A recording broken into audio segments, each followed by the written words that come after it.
Just waiting for the okay sign for the recording.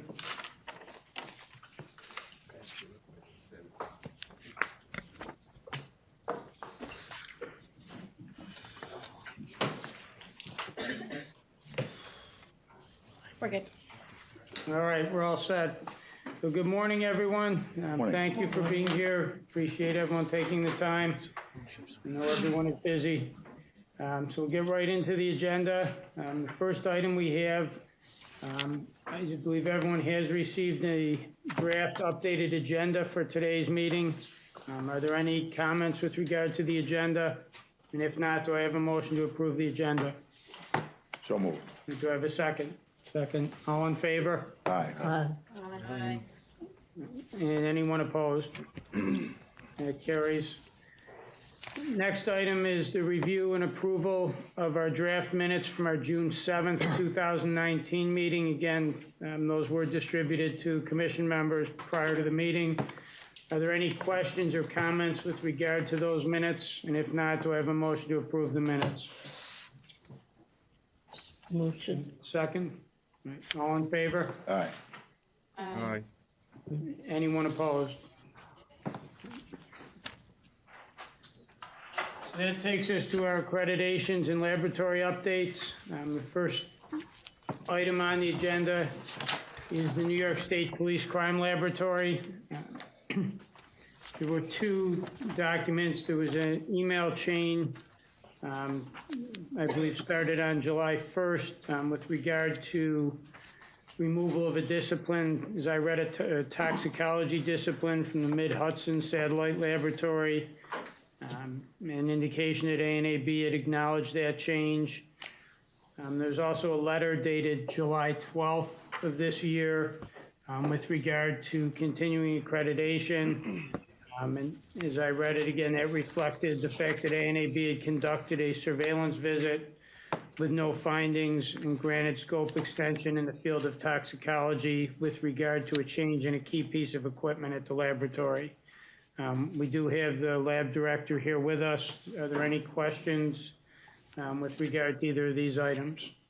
These are informational. There's no vote required. I have a quick question. Sure, maybe if I could ask, hang on, David.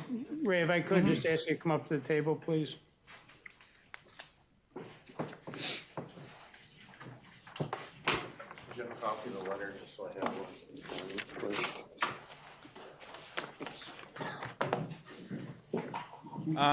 It's just more a question of, I just noticed on the chart that they sent, I think it's on page 12 or so. Maybe it's a little further down, but there was something for next generation identification under fingerprint comparison. I was just curious as to what the next generation was and what that technology was that was either if it's being introduced or whether it's the current technology. Page 14. Page 14. Page 14. Top of the page.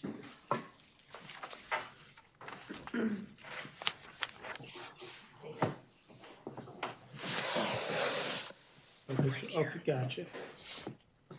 Yeah, honestly, I cannot recall what that was placed under.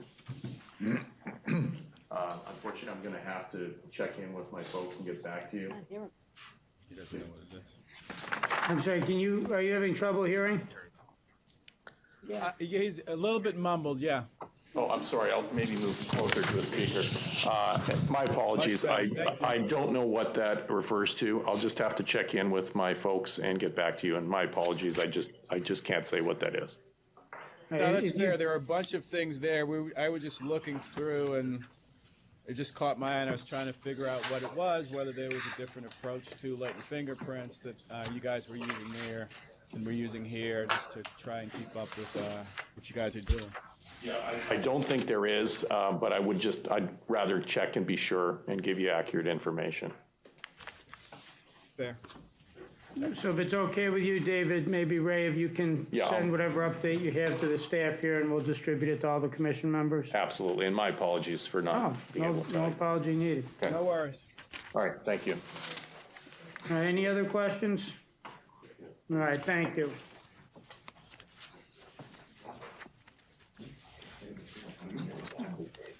Next, again, for informational purposes only, not for a vote, is the Suffolk County Medical Examiner Toxicology Laboratory. There was a letter dated August 13th, an email dated June 3rd, and an email chain from June 24th. These all relate to continuation of accreditation and comments with regard to mid-cycle review. Are there any questions with regard to these items? I have a couple. And again, I think this is one where we have to see if we can get, or we have to get the lab director by phone, is that right? Yep.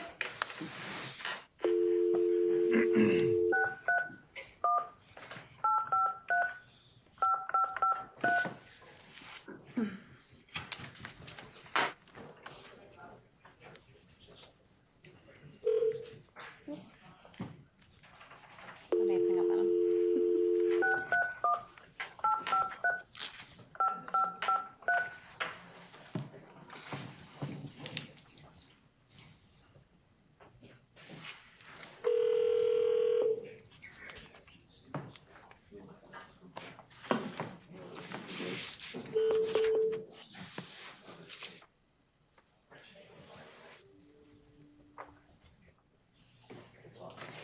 Hello? Hello? Hi, who am I speaking with? Yes, Hi, Mike, it's Jackie, and you're on the phone with the commission. Someone has a quick question for you. great. Let me put you on the intercom. Hello? Hello? I can hear you. Okay, we hear you. Are you here in New Yes. York? Yeah, I can hear. Okay, so this, we do have a few questions. This is David Loftus who's asking a question. Do they have the internet going?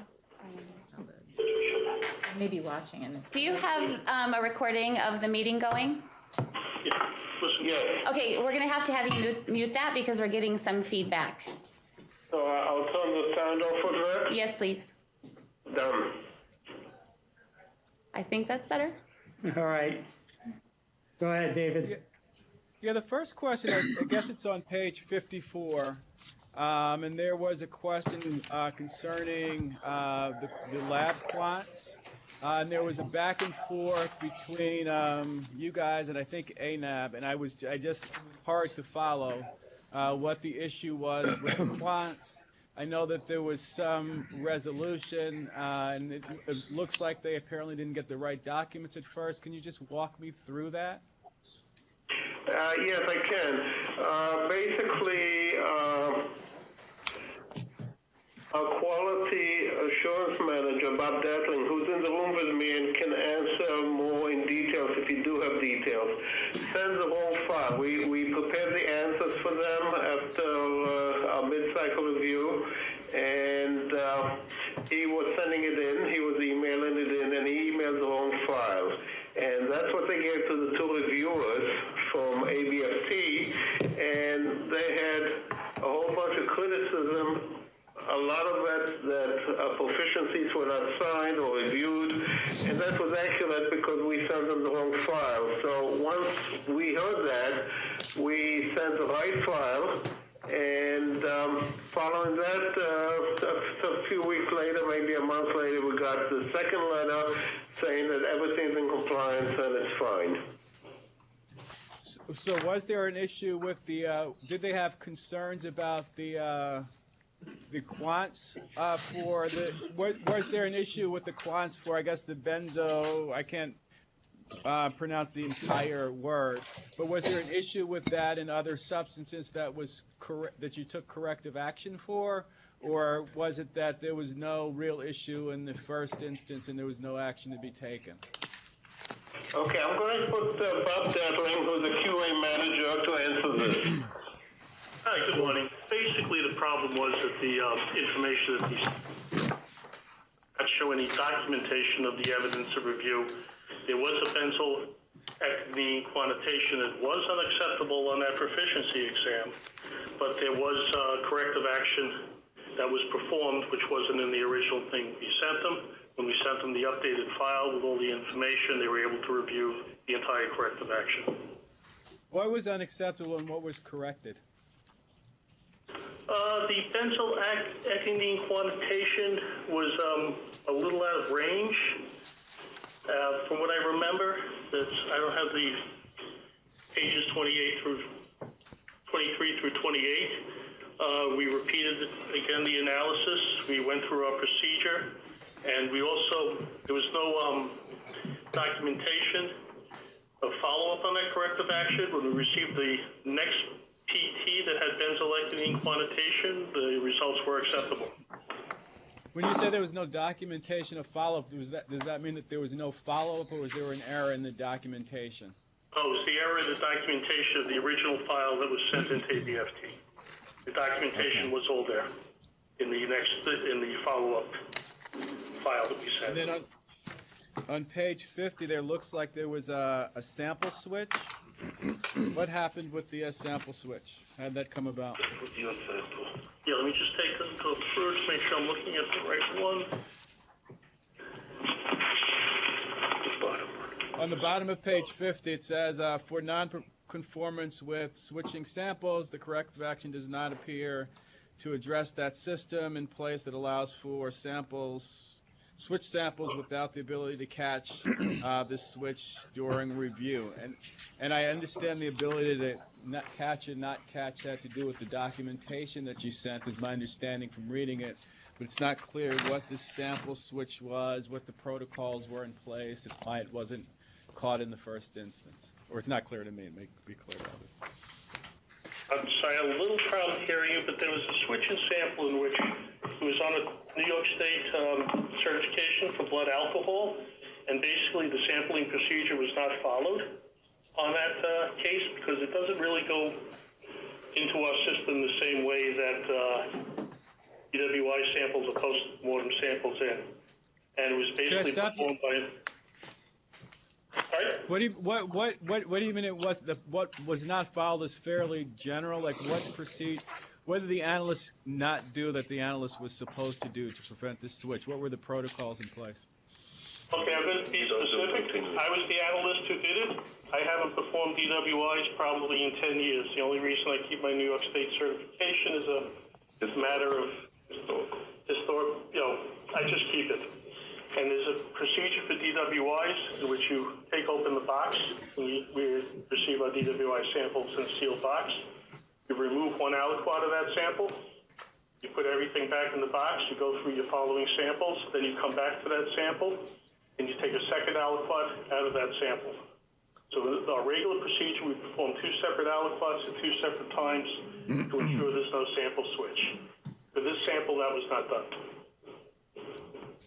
And I guess you're pretty high up in the chain there. So who's the one that normally would review the work, and who would review your work, I guess? Well, the sampling, no one reviews it when you're doing it, so it wouldn't be caught further on. I myself did not follow the policy of sampling because it wasn't a regular DWI. It was a New York State certification sample. In a normal sample, it would still be So there's no protocol in place for there to be a review of the samples, or for a reviewer to catch error? Well, the correct sampling procedure would not allow you to have this error occur. And we went through our whole system, and actually, my concern isn't that the procedure actually used the correct sampling. My concern isn't that that there's a protocol that would prevent error. It's just that with the volume of cases you have, the question is, should there be human error? Is there any mechanism in place to catch it? So this is Michael again. I just want to clarify. Basically, the situation here, the protocols are in place and SOP. Now, there are always steps in which an error can be made of somebody not following the SOP, and there's no system where we can know absolutely 100% sure that everybody did everything the right way, short of putting a second person 100% on that to watch it, and even then you could have an error. What happened here was basically Bob Detling, who does not perform DWI samples but maintained his New York State certification, dealt with the proficiency, which comes in a different format than samples. And he simply was not as familiar with the samples because he doesn't perform samples. So he didn't follow the protocol, not because he was sloppy or anything, but because he was not familiar with the protocol on patients, because he didn't do patients for many years. So he basically, you know, we went through it with him to review it. He stopped doing it. We basically told him that at this point, his duties, since he's not involved in DWI, there's no point for him to do the New York State annual fee for individuals, and that's where it stands, basically. So I don't see it as a big problem. I see it as a, you know, one of those complications that's based on the fact that the proficiencies that are sent are totally different and come in differently and are packaged differently and are done differently than, you know, the donor samples. So maybe if I could ask a question. If you go to page 54 and then onto the top of 55, it looks like the response to this. And it says, following the protocol would preclude this error from occurring in case samples. So is there some kind of review process when you're dealing with actual case samples? Does someone check to make sure that the protocol is followed? Yes, we do that as our normal procedures. We do that with our SOP and continuing meetings with our staff and discussing it with them. But if you're asking, could somebody in the process ever make a mistake? And the answer is yes. Anything that's human involved, that's a possibility in every lab I've ever seen, and I inspect labs for certifications. And, you know, you train people, you have the SOP, you monitor it, you review it, but there's no, I'm not aware of any fail-safe system that... I guess I was asking something a little different. When you're doing your casework, I assume whoever's doing the casework is supposed to be documenting all the steps they're taking. And they do it on the chain of custody, absolutely. So let me finish. So do you have a review process in place when you're dealing with case samples where before a result goes out in actual casework, someone is reviewing the casework, reviewing the file, or reviewing the report to make sure that process was followed? Yes, we do. We have the person doing it, certifying it and checking it, and then it goes to the second person, my assistant, Mike Katz, who does an independent review of all the processes, including all the steps in the chain of custody, the analytical work, the calibration, and the actual raw data results of both duplicates. All right, thank you. And I'm sorry, I didn't mean to interrupt, David. No, it was helpful. Thank you. All right, anything else? All right, thank you. Sure thing.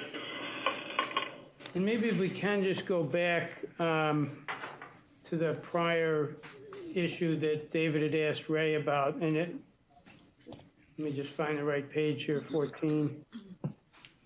And again, I don't want to answer for Ray, and I think it'd be a good idea if we did have the follow-up, but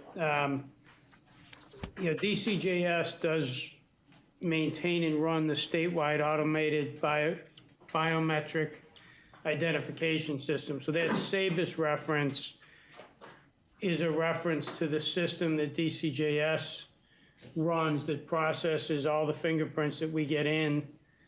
You know, so it basically does that on the identification side, you know, in terms of being able to return the right criminal history for the right fingerprint.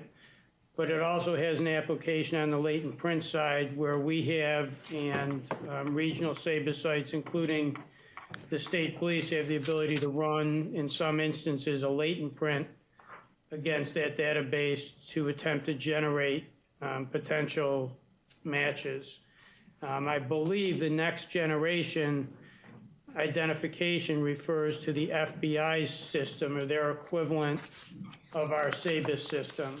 And I think that just reflects the fact that in some instances, those latent prints, if they're unknown, could be run against the state system and also potentially could be run against the FBI system. So again, I think it'd be good if Ray confirmed that, but it's my understanding that that's what those two references are to.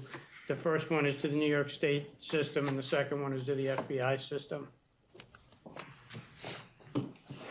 Mike? This Yeah. is Lydia. Before we move on, I just have more of a procedural question. This discussion that we had was about correspondence related to material submitted for the mid-cycle review, but we didn't actually see the material that was submitted for the review. So I just wanted to know whether for something like this, we wouldn't actually see a submission like we would see for audit or some such thing, and this is something that we would see. I think it probably jumped out at me because there were so many issues that were raised within the discussion of the review. So is this something where we just would see the discussion but not the actual Is review it itself? the state police one you're referring to, or the Suffolk No. County one? Suffolk.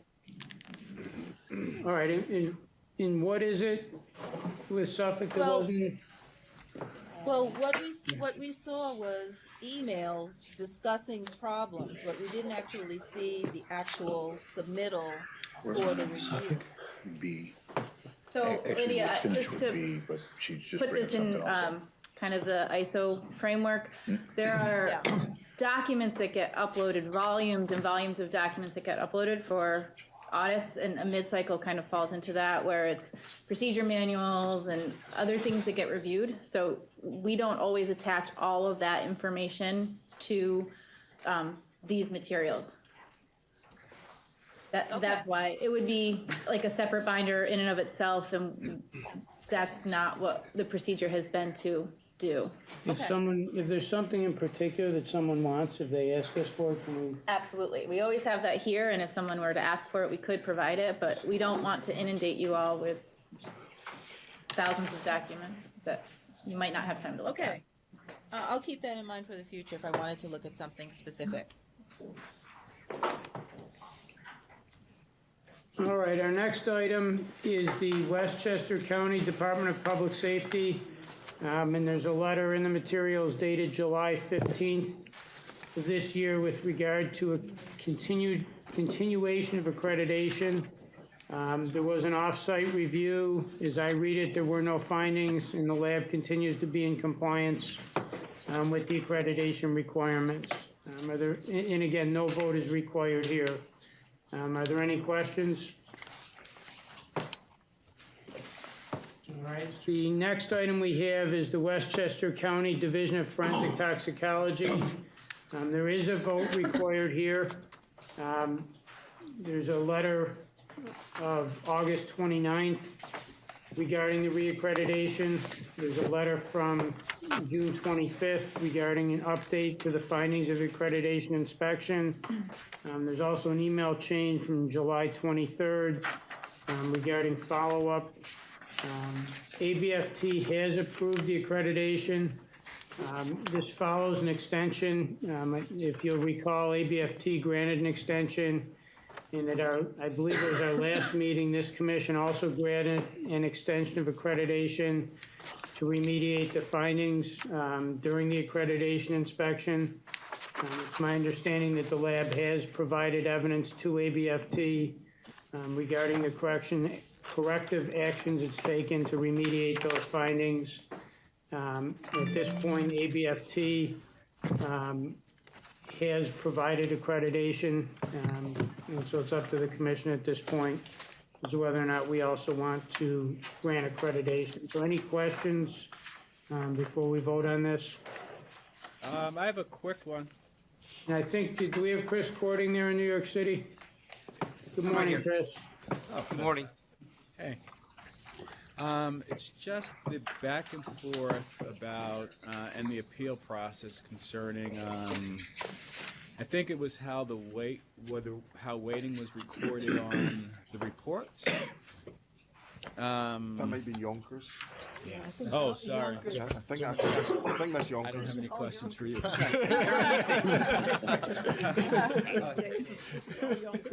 So with the DFCs, the difference between the use of urine and blood, did you see any when you went to LC MSMS? Did you see any differences between the use of blood or really actual controlled readings in blood and urine? We're still in the process of validating the procedure for barbiturates on MSMS, so we don't have one. We acknowledge that we will miss low barbiturates on these samples. It's a limitation in the laboratory that we're aware of, and we're getting a new instrument in this month, so hopefully for the next meeting we'll have a method. But at this point we're still just screening by immunoassay. Okay. Just was wondering if you saw any significant difference between the use of urine and blood with your controls. I think that was it. Thank you. All right, any other questions?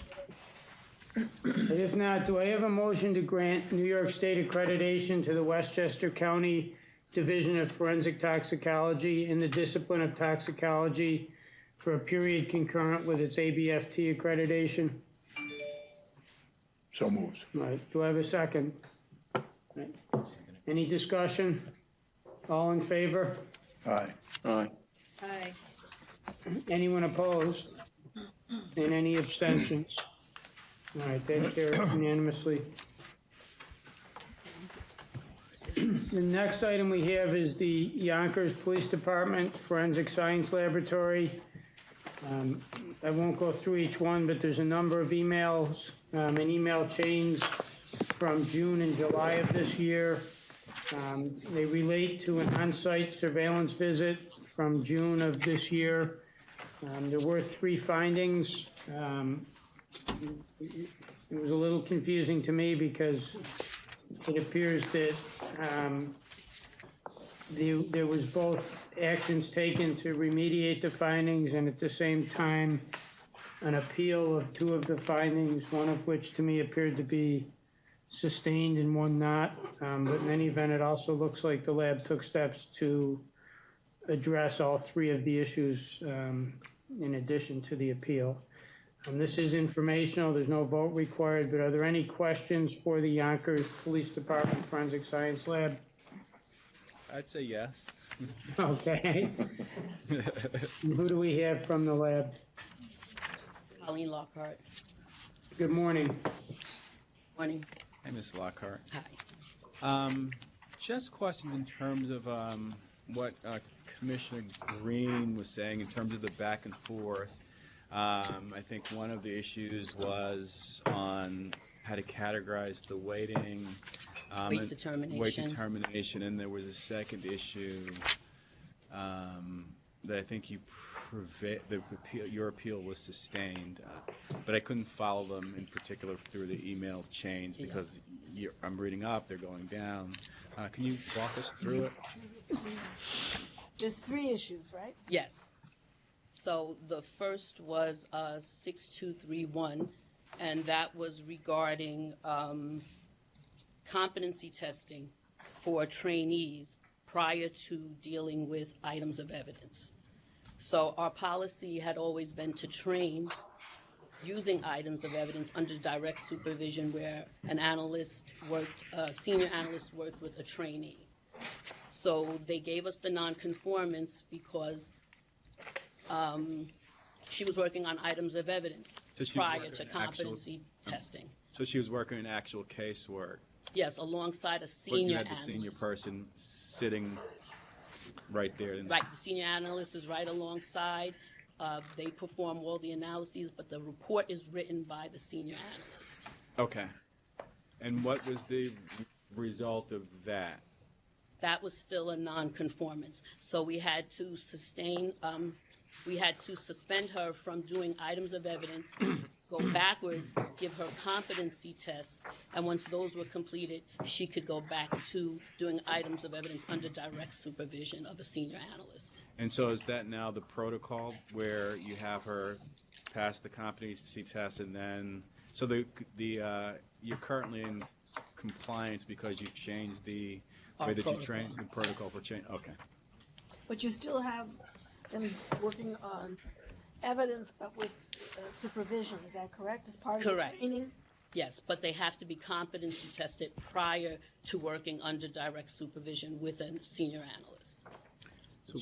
Sorry. So essentially, it was, your procedure was observation-based, and their opinion was that's not sufficient. So Right. you're implementing competency tests prior to. Exactly. But it's not that they weren't trained, it was just that your format of a CT was observation-based. Exactly. Okay.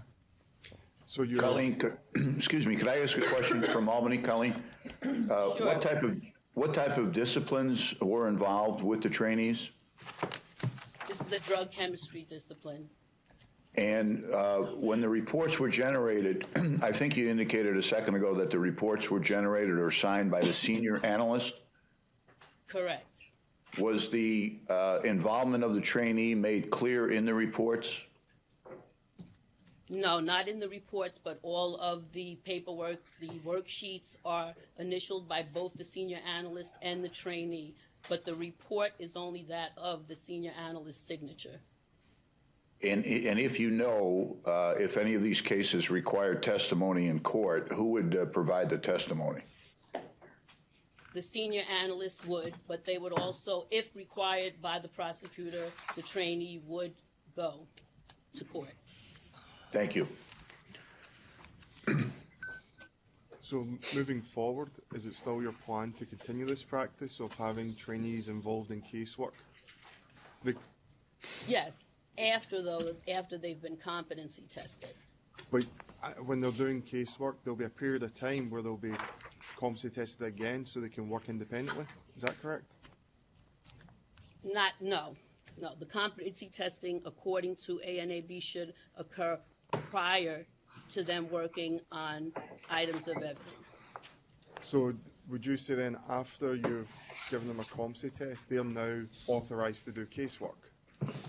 But just No, they're not authorized to do casework on their own. They're authorized to work under the direct supervision of a senior analyst. Right.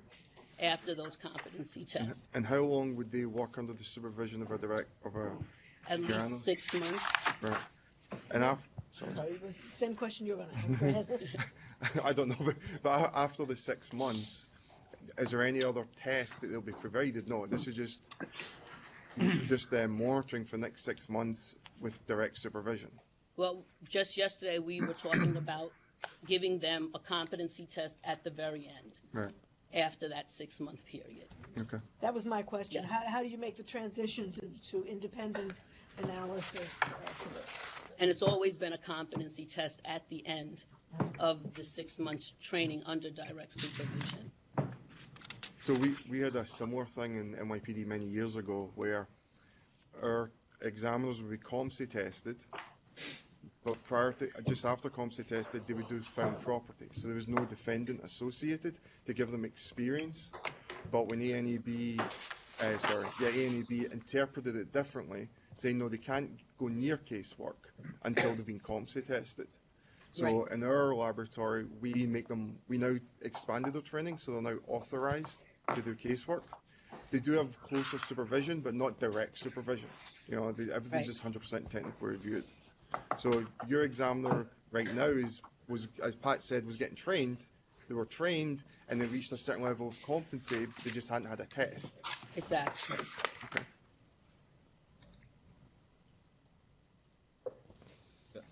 The next issue was 775E, which had to do with a proficiency test from 2018. We appealed that, and we won that appeal.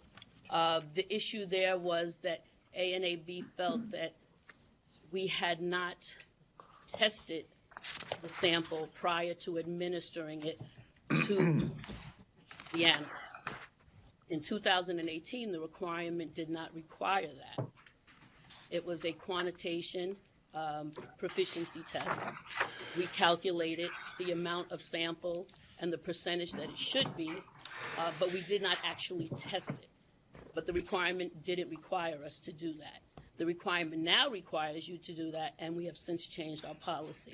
But we did appeal it, and we won that appeal. What's the difference between the two, the one before and the one after? So initially, it was a quantitative analysis. We weighed out a specific amount of material, and then to that we added a diluent, which we weighed out a specific amount, and then we calculated the percentage of the substance that we wanted quantitated.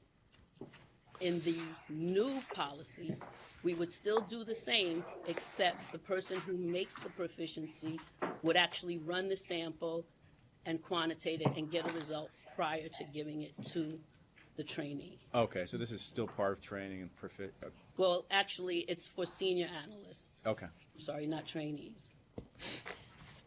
fair enough, I know. And then the last one was 7821, which had to do with listing test methods on the report. And there was a lot of confusion and a lot of going back and forth. Yeah, that's why I'm trying to figure out what it was all about. Initially, we were told that we weren't listing all test methods on the report. We were listing only what method we use for confirmatory analysis. And in that, they told us that weight determination was a method that we should list. So initially, we complied, we fixed it on the spot, we changed our policy, and we began putting weight determination on the reports. After thinking about it and going through the whole thing, I felt that weight determination was not a test method, and it should not be on the report. So we decided to appeal not the entire nonconformance, but that portion of it that says we have to put weight determination on the report as a method. And so we appealed, and at the end, we do not have to put weight determination. It was decided that it is not a test method and does not need to be on the report. Oh, well, because when I read it, I thought it was the other way, that it has to be on the report. So you're back to, so it's not on the report. It's not on the report anymore. Okay. Thank you. All right, any other questions? Thank you. I thought that one was not upheld, and the other one was. Thank you, I appreciate it. Yes, thank you very much. Next, we have the Suffolk County Crime Lab. This pertains to a surveillance visit. There's an email from September 5th with regard to that visit. There's an on-site surveillance visit. There were 3 findings as I read the materials. The lab did, as I read it, provide a corrective action plan, and the lab's in the process of remediating the findings and intends to submit evidence with regard to their actions, I believe, on or before October 23rd, ANAB. This is informational at this point. Any questions for the lab? And I assume this will be on our agenda at our next meeting to follow up with regard to the corrective actions? All right. The answer was yes. All right, if there's no other questions, that completes that part of the agenda. The next section is old business. The first item we have there is familial search. Jill could not be with us today. I'll give the update. As of September 12th of this year, we've had 34 applications in total, but in reality, 28 individual applications. 6 of them were resubmissions in connection with one of those 28 original applications. So really, 28 applications in total. 11 of those 28 were rejected, most relating to samples that didn't meet our criteria. One, I think an issue we've discussed with regard to a missing person, which fell outside of the criteria that we put in place and one from another state. Of the remaining 21 that were approved, there have been 9 searches completed. I think one of those is still pending release of the results and pending a training being held. As I understand it, there's 1 search in process, there's 6 searches in the queue, and there's 5 of those that are pending execution of the memorandum of understanding. I think there was 1 application that's been withdrawn, and there's 1 that's still under review at DCJS. That's an update with regard to familial search. Any questions? The next item we have, oh, go ahead. Can I go back? Yeah. I may have asked you this before, and if I did, I apologize. But if it's rejected, I assume you tell the requesting agency why it was rejected. I believe we do. I believe we do. Yeah, I'll double check, but I'm fairly certain we do. Okay, because I know Scott and I have said at our various meetings that we're available to assist anybody, and I haven't had anybody contact me, so. We have not, as a matter of course, if it's a situation where we review the submission and the sample meets the criteria, but we don't think that the information provided was detailed enough or sufficient, generally those have been the resubmissions. We've sent them back and said, you know, you don't have enough here, but if you want to, you know, put in more information. And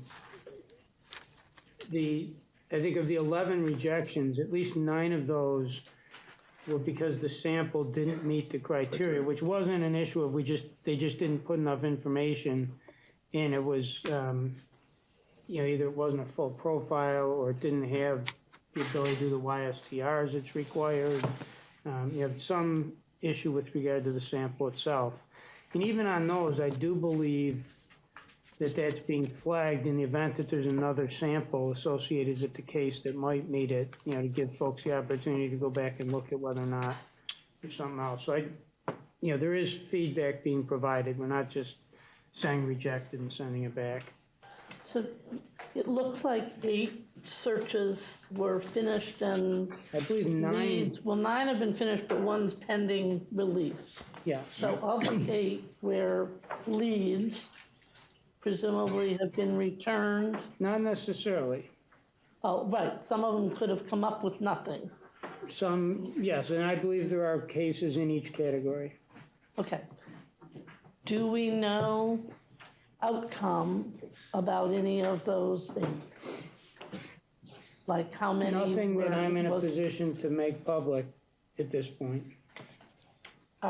Should we as the commission expect an update that says of those 8, 5 gave no leads, 3 gave leads, but were not pursued? I mean, I'm not asking for case information. I'm just asking, is all this effort, I mean, significant effort, producing any investigatory leads that are being pursued that end up? And I know that in cases where results have been released, investigatory efforts and follow-up have been done and are underway now. Okay. But should the commission be expecting you to be able to tell us at some time how many of these? If something public happens, if an arrest is made, if an indictment comes out, if there's a conviction, then absolutely. But if a department is in the middle of doing an investigation and it's private. I understand if there's an investigation ongoing, we would not. Yeah, I'm not aware of any of them have reached a stage where there's anything public that I would. But if no leads were returned, that's an end, right? I mean, there's nothing more they can do. No, not necessarily, because as we talked about, profiles are being added to the database every day. So and 6 they months can from now, request reconsideration in 6 months. 6 months, but that would now be a new search, presumably. Yes, but you know, when you say it's an end, I hesitate to say it's not like they're putting the thing, you know, they may be putting it in the circular file, I doubt it. You know, No, I I don't would think mean- that they'd be but- waiting for 6 months and looking at whether or not they should resubmit.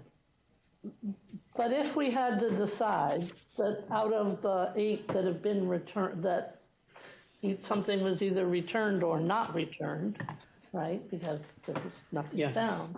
If we were to decide that it's 7 of them, there was nothing to give the investigatory agency, you know, that's a different outcome of this effort than saying that 8 of the 9. Yeah, and I know. I'm just, And that's not the case. I don't have the exact numbers, but you know, my recollection is it's probably about half and half. okay, but at some point, I think Sure. the commission would like to be public about saying this extraordinary effort on everybody's part is of value, or it's because we're hearing in the lay press from some states about the extraordinary value of being able to do these wonderful things, and our experience may be similar, and it may be very different. Yeah, So no, I'm just, I hear what you're saying. I just think we're very early in the process. yeah, I understand. It's only been about a year You know, or more. Probably doesn't move as fast as, Right. you know, the media or some other folks would like it to. Are you because it's getting the real media world, but queries? No. All right. I'm not aware of any that Okay. we've had. All right. Thank I have you. to look at my public information officer to confirm, but. There's one reporter who's interested and asks questions, but that's been limited. Okay. All right, thank you. The next item we have is an update with regard to investigative genetic genealogy. I believe Dr. Walsh did send either an email or a letter. Maybe you can just give us an update. Sure, that's probably the update that's of most interest to people. So Suffolk County came to us and asked a few more specific questions related to our policy on oversight of investigations where there's federal agents involved. And so our legal team reviewed their questions and prepared a response. I think probably the most significant clarification is that there's no requirement that the investigation is in the sole jurisdiction of, for example, the FBI or another federal agency. So it can be a joint investigation, and the federal agent can then go ahead and choose to use a lab to perform genetic genealogy testing. And since they are part of the federal government, we do not, as New York State Department of Health, have jurisdiction over them. And I believe Jill said she would share the response to Suffolk with other lab directors, so everybody had the same information. And then in terms of just an update on where things are, again, I'm somewhat limited because of our policy on what information we divulge about businesses that are applying for permits. But at this point in time, Parabon continues to work towards getting their permit in forensic identity. We do not have a wet lab that has approval for lab-developed tests that would be applicable to genetic genealogy, and that it identifies a significant number of SNPs broadly across the genome that could be used for that methodology. But we do know it's a high priority for people in law enforcement and the public, and so we prioritize reviews when we do get anything from any company that shows an interest or they have questions about the process. Any questions? Just a quick one. Do we know what the, I guess, can you divulge, I guess, what the scope of what Parabon is seeking to do? Because their website has stuff that seems, you know, some of it is figuring out, you know, just the race of a suspect or some genetic information, and all the way to doing, you know, sort of these genetic snapshots. And so is there, you know, where along the spectrum are they in terms of applying for approval in New York State? So I do have a problem divulging specific information about what tests they've requested approval for. But in general, I think they're on the record as being in application for a forensic identity permit with the New York State Department of Health, and that we are reviewing the documents applicable to the tests requested.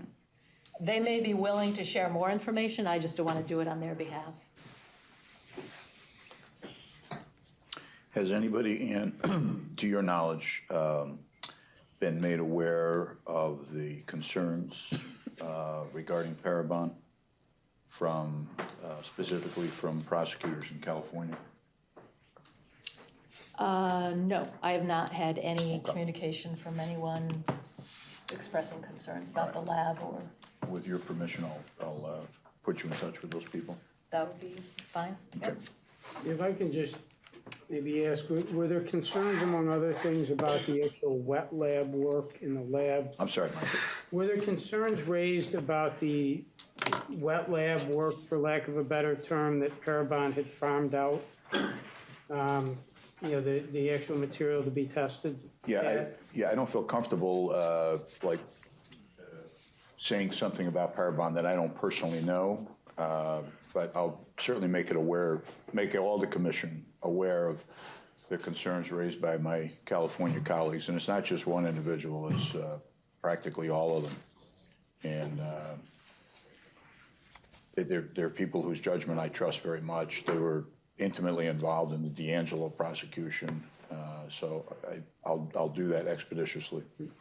I asked that because I think we've talked about this before, but one of the concerns I have is we take great pains to make sure that forensic laboratories under our jurisdiction are following all of the procedures and rules that they need to follow in terms of doing the testing. And anything that we do allow in New York, you know, it seems to me that we should have some, you know, level of, you know, assurance that the actual scientific work to identify these genetic markers, you know, no matter what kind of DNA testing it is done in a lab that's, you know, following the right procedures and using the right protocol, and, you know, using scientists who are trained and, you know, appropriately credentialed to do that type of work. You know, so it's not just, to me, you know, is this process that they're using to search databases okay? You know, but I think we also need to focus on, you know, do we have some assurance, if it's not a lab that's under our control, that the underlying, you know, science work or lab work is done in a proper fashion? And my understanding is that that issue is included in some of these concerns that have been raised in California. You'd be correct, yes. All right. And that's precisely why Ann's saying at the moment there is no lab, analytical wet, do the analysis that's approved. Right, and so to just explain our thinking this through, and again, this is us dealing with new technology and having to try and adapt to this model where it's not one lab from evidence to report that's responsible for the entire analysis. So, you know, we've thought it through. We regulate clinical genetic testing labs that are very good at what they do and have to pay attention to a lot of the same details that a forensics lab would in terms of ensuring that the methods that they used are following a standard operating protocol and that they've been adequately validated and that there's adequate review of data and a method for making sure the reports are accurate. They also, depending on the lab, so for example, if it's a cancer genetics lab, they would be familiar with mixtures because in those tissue samples, you might have a mixture of normal and cancer tissue that they have to sort of dissect out and interpret. And what we did carve out is that the wet lab, unless it is a forensic identity lab, if it's just performing, you know, whole genome sequencing or a SNP analysis, can only work with an extract that's been provided by a forensic identity lab or a government lab that's accredited. So for example, if Suffolk County had a sample, had evidence, they would do the extraction, they would quantitate the DNA, they would have some initial STR data on that typically to talk about whether there's mixtures there or not, and then they would provide an aliquot of that as a working product to the wet lab so that the upfront forensics knowledge that's required is kind of stays with the accredited forensics lab.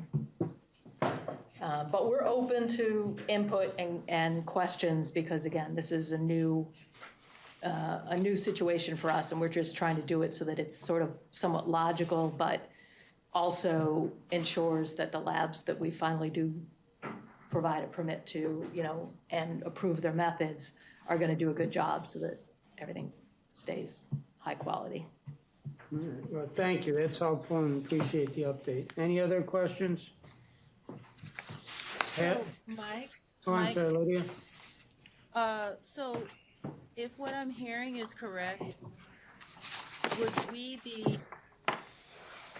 I guess, interested in what happens once one of our labs that are in New York State that's accredited, are we interested in the transfer of a sample that we process to that, I guess, middle lab, that's the wet lab that Parabon would use? So where do we fit in the context of samples that are being requested by investigative agencies who want this Parabon testing?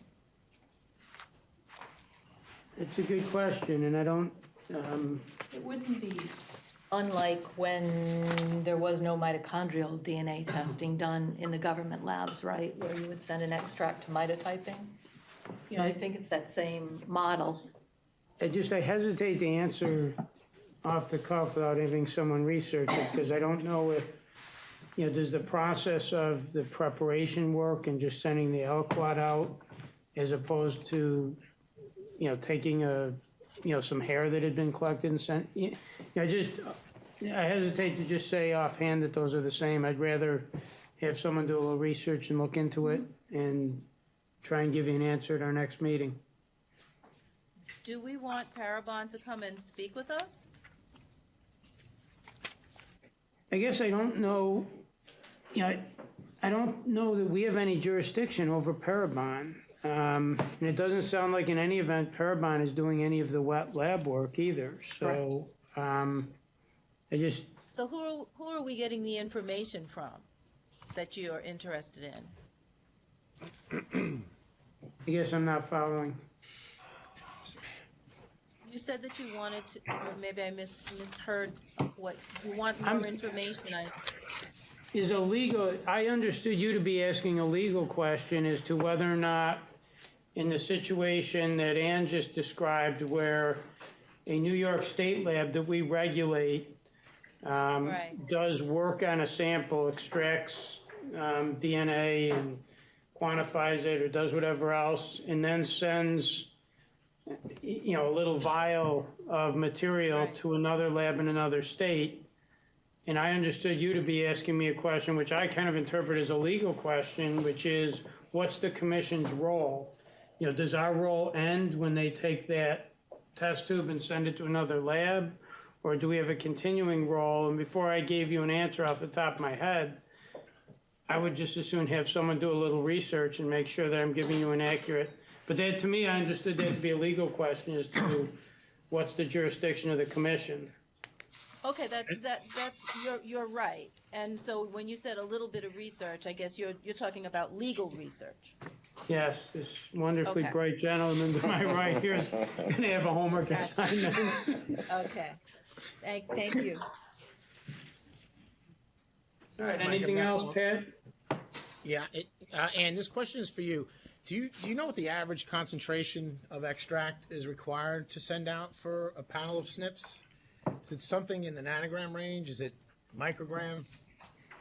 It's in the nanogram range. you know, if you look at the actual kit, for example, that Akesogen was proposing to use, I think it's 200 nanograms, but I think they can do it with less than that. I can't say that I've seen validation data yet to say what their minimum amount would be. Okay. I just wasn't sure whether it was in the microgram range or something that we really can't put out with a single extract. So again, if you look at the typical SNP panel, it looks like something around 200 nanograms is what they recommend is optimal. Not to say that you couldn't probably get results with less than that. Okay, thank you. Yep. It's more of a concern than a question. Just the detail of a New York State accredited lab, I didn't know that they were going to be involved with it, and so if they're involved in the beginning stage and then it goes to Parabon and then it's reported, I don't know who's going to report it out in court, whether that goes back to state lab analyst. It becomes a little tricky because obviously there's more transparency in dealing with the accreditation in this body's jurisdiction over state labs than there would be, and our lack of jurisdiction over Parabon. And so I got just more of an observation. I know that Commissioner Fitzpatrick also has concerns about Parabon, and whether we could, I guess, in executive section, talk more fully about, how we should, what the concerns are, so we're not on record saying stuff that we don't know all that much about, but how we'd like to proceed in trying to understand, the concerns of Parabon just generally, and what our role should be. And then we may come out that our role is, we're at nothing, but it may be quite different. And I don't want to not, it's one thing to have someone explore it, but I'd like to, give them a little more direction from the commission in terms of what should be researched. Did you indicate, Bill, that you would provide the commission? Yes. Okay, so Not for December? yeah, so before our next meeting, my understanding is that Bill will provide us with further information about Parabon, and then you may be right, it may be appropriate to discuss an executive session at that point, or open session, we'll have to take a look at it. But I don't disagree with anything you said. But I do think we have to remember, as Ann has said, whoever, Parabon or, recognizes performing analysis, data analysis, but if they're performing that analysis on specimens in New York, they are subject to the jurisdiction of the Department of Health. Yeah. It's a split system. It's not unlike the system when we were using Myriad to do offender profiles because of workload issues. Myriad, not being a government lab, is not subject to DCJS authority and jurisdiction, but they were absolutely specimens from New York subject to DOH. And they were accredited by DOH for the testing they were doing, basically on behalf of the state police lab. So we have a model. It has worked. We've had the assurances through a second agency that the analytical issues, the transfer issues, how do specimens get from one lab to another, how are they accessioned, how are they tracked, how is contamination prevented and dealt with. So, yes, the lab in Suffolk County that gets the original sample and extracts the specimen has a chain of custody issue for that specimen. Our forensic identity labs approved by Department of Health have chain of custody obligations. So we have state jurisdiction because the specimen started here. The agency we're using to impose that jurisdiction may be split. But I think we should have some assurance that Parabon is not going to start doing this until DOH says their system has met, and Ann has the benefit of having the input from this group, and we have the benefit of having Ann's input. So it's not going to happen without our understanding what is happening and where the issues, not to say we can ever prevent every issue, but we need to be informed about what others have observed. But I do think we should feel assured that we have a system that has worked in the past and should work in this situation. Right, and also keeping in mind that the working assumption is that any investigative lead would be followed up by getting a direct DNA sample from the suspect and doing a comparison under traditional forensic, using traditional forensic procedures such as STR to make the final confirmation of the investigative lead. And that could all be done in a completely accredited forensic laboratory. All right, anything else? All right, thank you again. Appreciate the update. Next, we have an issue that the commission dealt with in our last meeting and the DNA subcommittee before that. And this pertains to the rapid DNA approval that we granted to the New York City Office of the Chief Medical Examiner, and then a letter that we received from the director regarding that approval on August 5th. And as I have reviewed the materials, it appears what happened is there was initial correspondence with the DNA subcommittee indicating that the OCME wanted to use the rapid DNA on single source, basically swabs taken from relatives, in essence, in two instances, mass casualties and missing person. I don't know that that communication was ever shared with the commission. I think when Eugene appeared before the commission, he talked solely about mass casualty. He didn't talk about missing person. But the DNA subcommittee had actually issued their binding recommendation based on that document, and it okayed the use of rapid DNA. It recommended to the commission to okay the use of rapid DNA for those single source samples taken from identifiable people in both mass casualty and missing person cases. We perceived it as something different, I think, based on Eugene's presentation to us. But we now have a situation where it appears that we issued a decision or an approval that was not consistent with the binding recommendation that the DNA subcommittee had issued, went beyond what, or I'm sorry, was more restrictive than the binding recommendation the DNA subcommittee had sent us. As I read the statute and the regulations, I don't think we have the ability to do that. I think when the DNA subcommittee sends us a binding recommendation, we can either accept that recommendation or we can send it back to them and ask them to reconsider. So as I look at everything and read everything, I think we have a couple of choices, probably more, but at least two of the choices we have.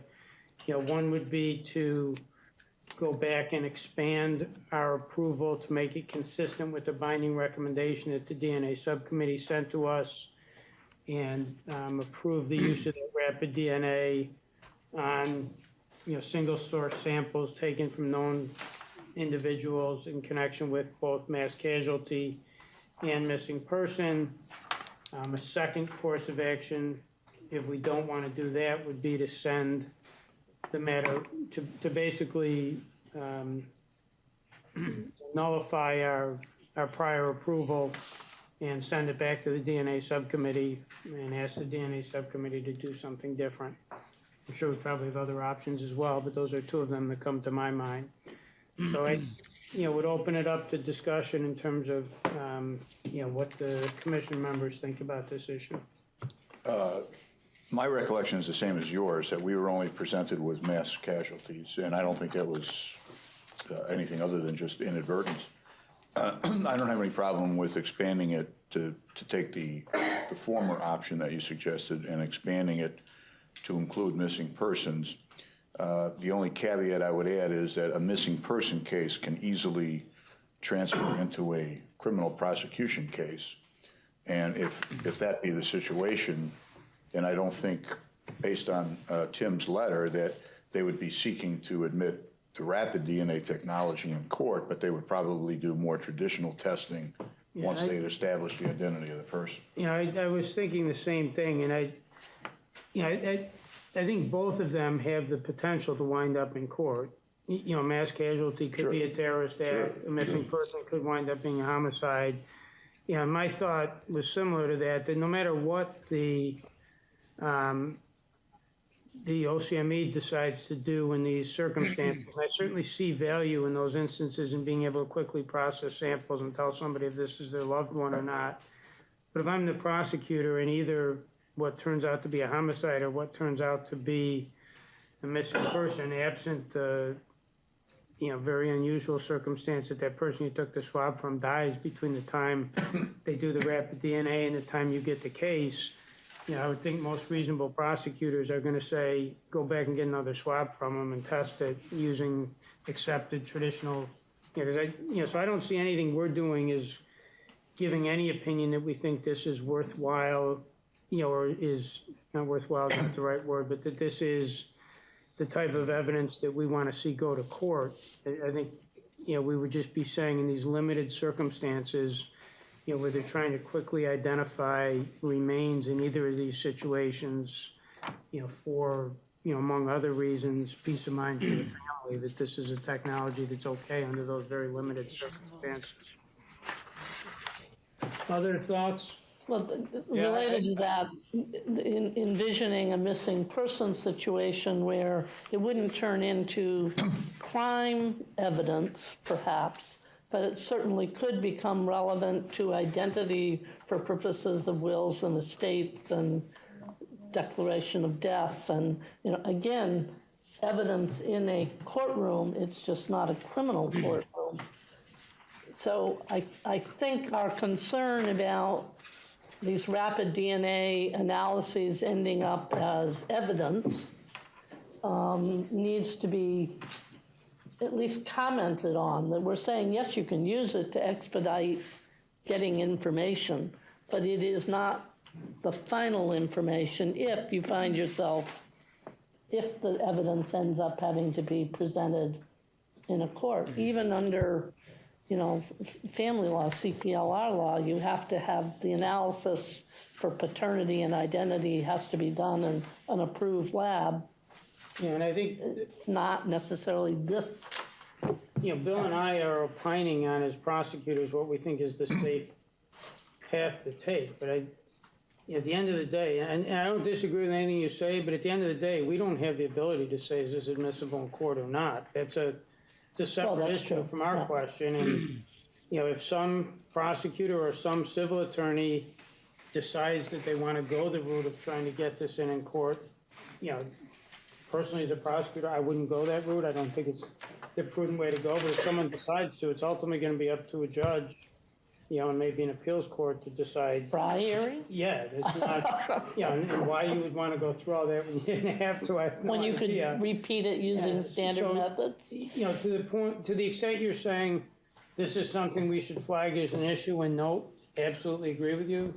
Yeah, but I think it's it's really outside of our purview, and us saying that we're satisfied with what was presented to the DNA subcommittee for use in this limited circumstance, I don't see as having any impact or any, making any statement about whether or not it's admissible in court later on. That's a completely separate question for someone else. But would you see this expanded letter now? It's going to say you can use Just going to add it for missing both. person to, Is this letter, should this letter have a line in it that says, however, this may not be the preferred data presented?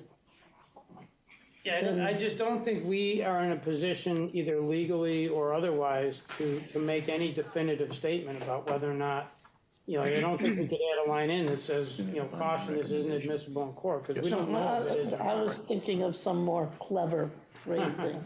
And But- you see Tim's second to last sentence there where he says, ACME does not seek to use the Andy 6C for criminal casework at this time. That's what they've said. I'm only saying, should our letter say that? We know you have said you do not intend. I got you. So a couple of.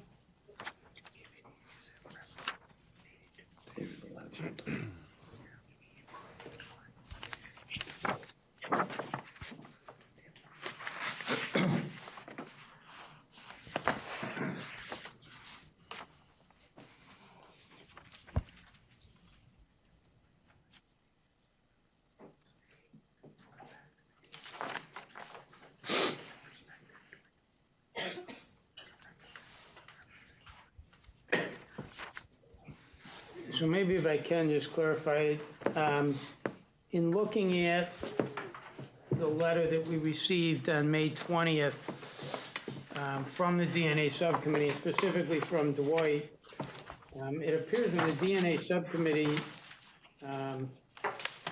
issued their recommendation, they didn't limit it to those two.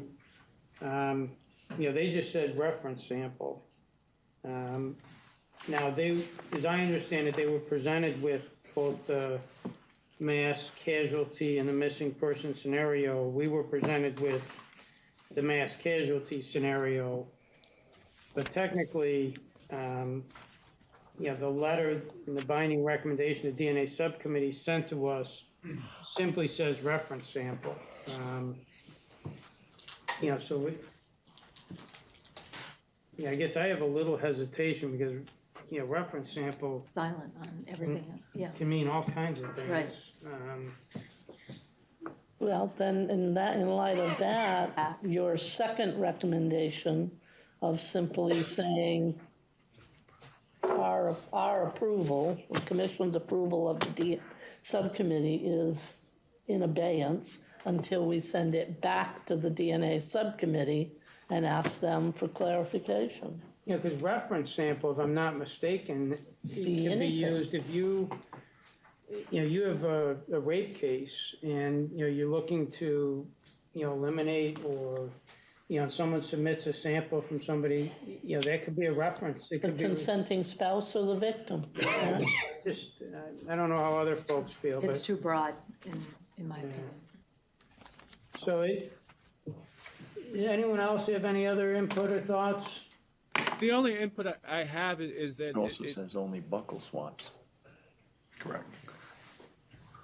is that there seems to be a little bit of a because I did look at the subcommittee videos, not only the last one, but when the initial presentation was made, and the submission there was.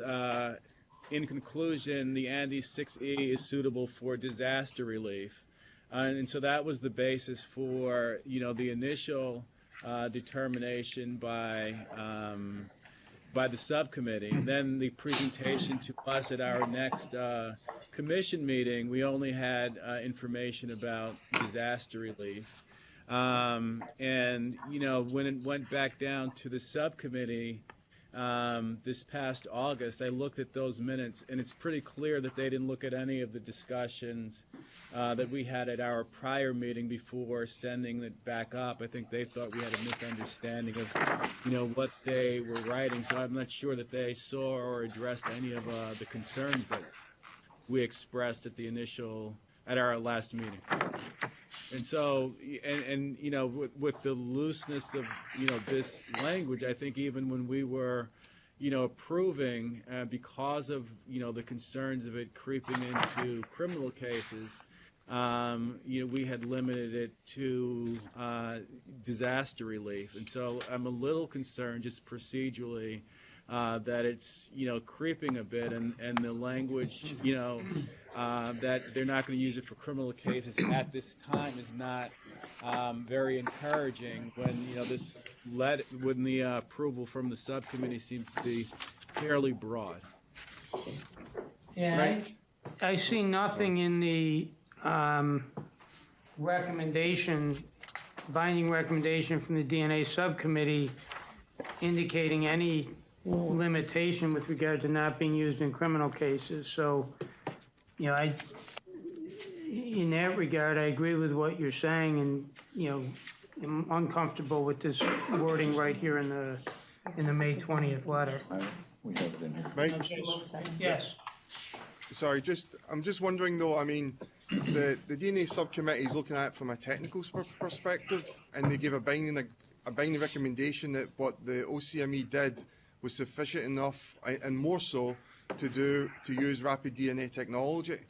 Could it not be the Commission directs, like we're saying today, that it would be used for disaster recovery, and expand it to include missing persons? I don't know if it makes a difference to the DNA subcommittee, the technology of how it's applied. So kicking it back to the DNA subcommittee in regards to how it should be utilised, I don't know if that's appropriate. I would say it's more that we've decided that it should only be utilised in these areas. But that was also, I believe, only the areas the lab director was requesting also. For what it's worth, I agree with Scott. I think we ought to, I don't think it's good policy to essentially revoke. I don't know if the medical examiner is currently using rapid DNA on some mass casualty, and God forbid there's one between now and December. I think that we ought to just expand the recommendation that we gave earlier, and we could also send it back to the DNA subcommittee for clarification purposes. And, you know, look, in the future, we're going to be talking in the future about rapid DNA technology in a criminal case. We all know that. I'm not saying we're going to approve it. I'm not saying we're going to disapprove it. But I don't think it's a good policy to put the brakes on something that ACME has already invested in, and to wait 3 months, you know, God forbid, when, you know, something horrible could happen in the city. The question is our, you know, if we do that, you know, what's the validity of our action? You know, do we have the authority? And if we don't, you know, what's the... If we revise, again, clever semantics of the wording of the letter.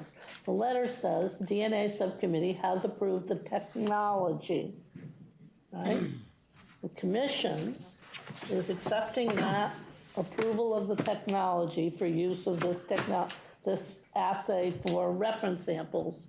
The commission is saying, based on the presentations made to the commission, to be used in circumstances of mass casualty and based on this letter of request, missing persons, and leave it at that. Well, if we're going to do that, I would also suggest that we define how we interpret reference sample and indicate that the letter that we received, you know, uses the term reference sample, and we are interpreting that to mean I don't know how you want to say it. I don't think you want to say swab, but They call it a buccal swab.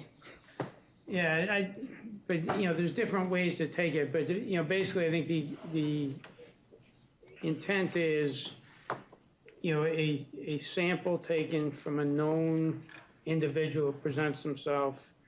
A single source biological sample obtained from an identified individual.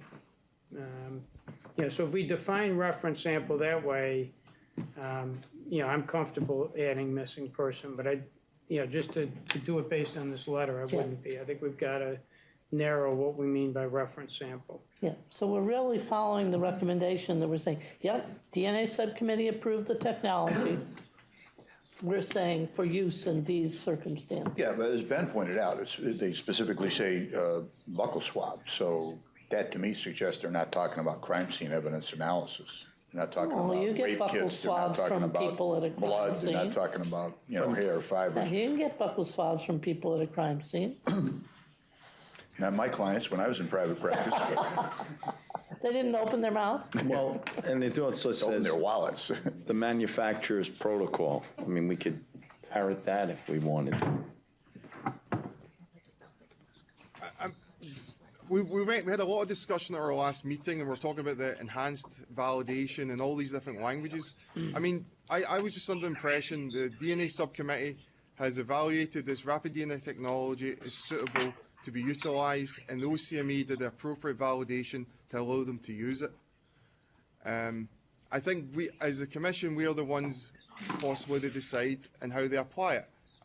And I just think, if, you know, again, we're talking about mass disaster, but there are missing persons today, and maybe by adding this, it can help, you know, give some consolation to our families. So I would recommend that we just open up and add the sentence, and but also confer with the laboratory to make sure that once we vote on it, it actually allows them to move forward. And how it works too. I'll run. Because we will have it in criminal cases. Yeah, I'd rather, you know. So I guess, Bill, do you want to make a motion Larry, but- that we define reference sample as Anna has indicated to be a single source sample taken from a, you know, known live identifiable individual in either a mass casualty or a missing person case, with the understanding that that's what reference sample means? That's acceptable to me, yeah. I would so move. Amend our Previous. previous approval to reflect the approval consistent with that definition? Yeah, with the caveat that I think would satisfy Ann, that as suggested by the lab director, it at this time is not to be used in criminal casework. Mike, could I ask for further discussion? Could we Sure. ask the lab director to join us at the table? Just because I think before we make a vote, or we should at least understand that what we're voting on is going to give us the outcome that we're looking for. For me, I'm looking for the outcome to let the OCME move forward. Could we Sure. ask? Yeah, why don't we do this too? Why don't we take just a couple-minute break, and when we come back, ask the lab director to join us, and if anyone wants to ask questions, they can. So just a couple-minute break, and we'll be back here. Yeah, there you go. You're right. It's a direct.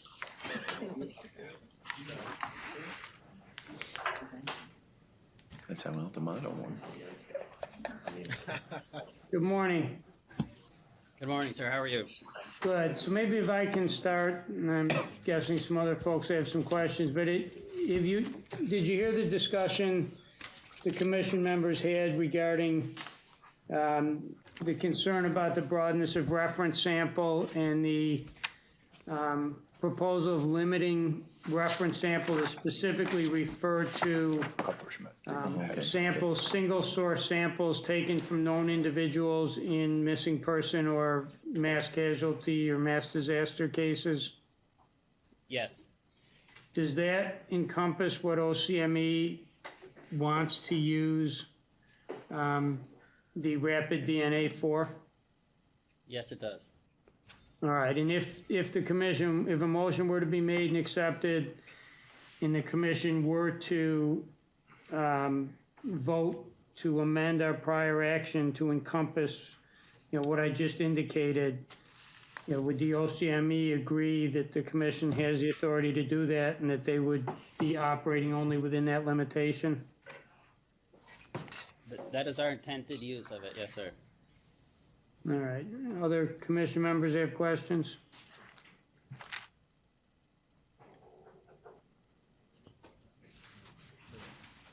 All right, if there's nothing else, I know, Bill, do you have a motion? Yes, I move that we amend our previous resolution regarding the use of rapid DNA technology to expand that and include the allowance of ANDE 6C rapid DNA technology on buccal swabs from reference samples in the cases of missing persons.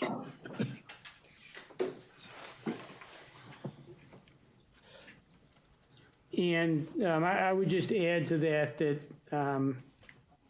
in doing so, we're approving the binding recommendation of the DNA subcommittee. We're just clarifying how we interpret the language that they've used. Accept that as a friendly amendment, yes. All right, do I have a second? Second. All right, all in favor? Aye. Anyone opposed? And any abstention? I abstain. Okay, one abstention. So that gives us the votes, right? All right, so that carries. All right, thank you.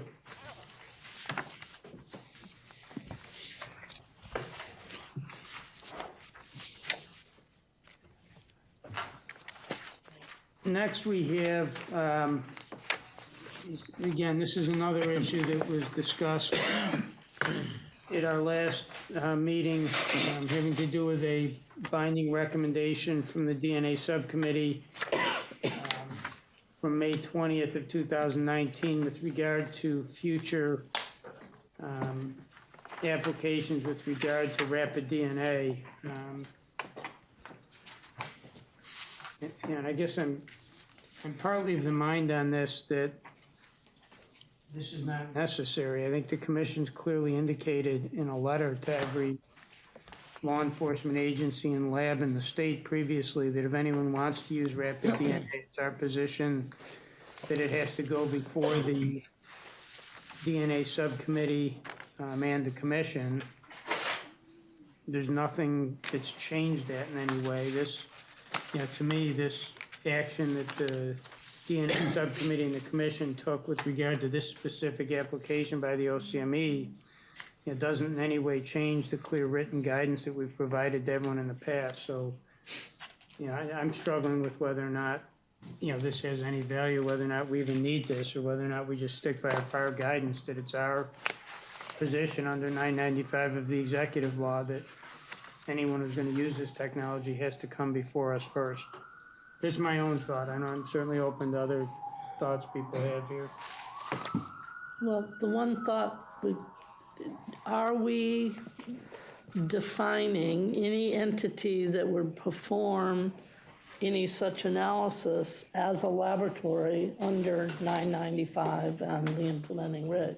I think the position we took in the past, which I think is still a good one, is that until someone comes before us and tells us what they're going to do and where they're going to do it and how they're going to do it, we can't make that interpretation. So they need to come before us if they want to use it and give us the details so that we can understand that. I know that's your position. I want to be on record as having said my position is, and any entity wishing to do this must first be a forensic laboratory under the definition of the statute before we would entertain such a submission. The statute hang on, to the issue of this letter though, I don't see how this letter helps you in any way, shape, or form with your argument. In fact, I think it makes your argument worse. I'm agreeing, and I have said in the past that I would prefer if the commission would say to the DNA subcommittee, and oh, by the way, before you should entertain any such submission, it must be determined that the entity making the submission is, by definition, a forensics laboratory with qualified personnel, physical plant, trained staff, procedure manuals, and whatever. Because I think if we wait, we're going to end up with an application from a local police department who's been to some, industry meeting and it's been sold the instrument. And they're not a lab, they don't have a physical plant, they have no accession record, they have no chain of custody, they have no trained personnel, they've never heard of ANAB. And we're leaving it to the DNA subcommittee to say, oh, but we've previously approved the technology so long as they ran their enhanced checks. They're not going to know what an enhanced check is, right? And we're going to have a letter from the DNA subcommittee. We'll know that this is happening, but they're going to have a letter from the DNA subcommittee saying, so-and-so local police have done everything they need to do.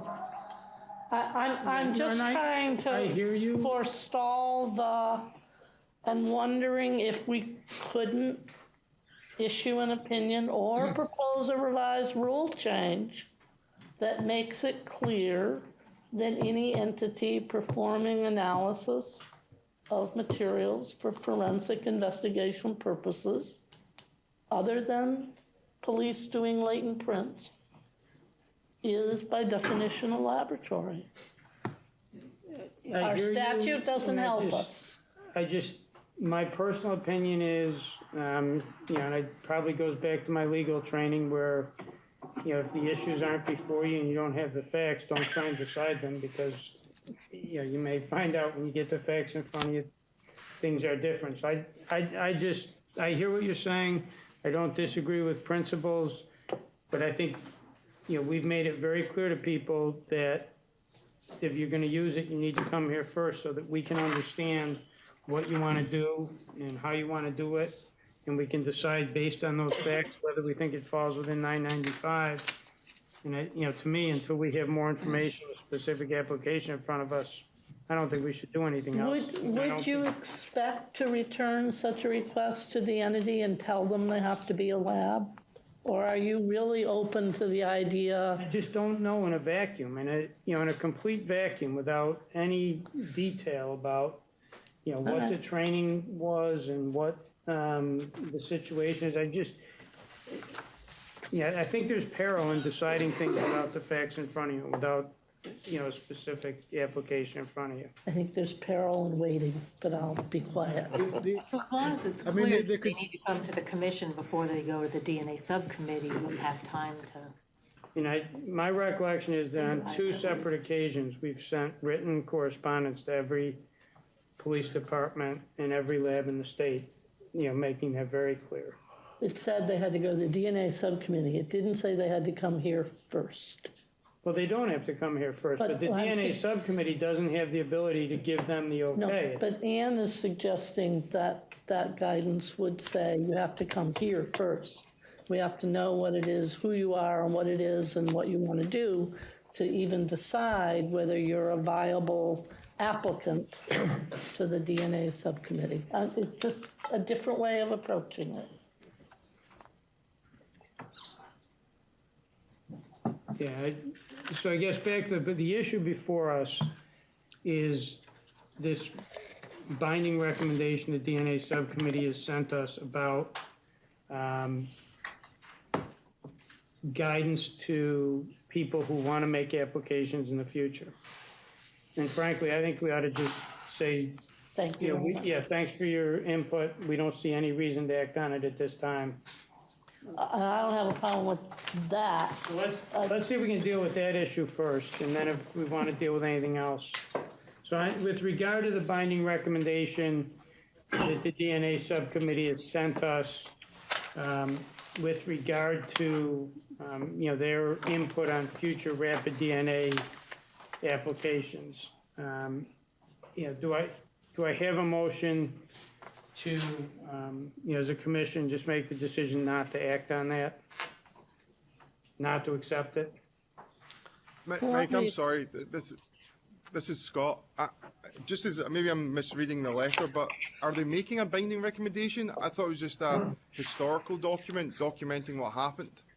No, it's a binding recommendation. For what? This is the May 20th letter, right? Mm-hmm. August 27th. No, August 27th. I thought, as I read August 27th, I thought it's just a historical record of what occurred. No, I think... If you read the first paragraph. Right. They reviewed the binding recommendation dated May 20th. Yeah, regarding future presentations by other laboratories and agencies for the use of rapid DNA. So they're saying they issued us a binding recommendation in their opinion regarding future presentations by other labs and agencies for the use of rapid DNA.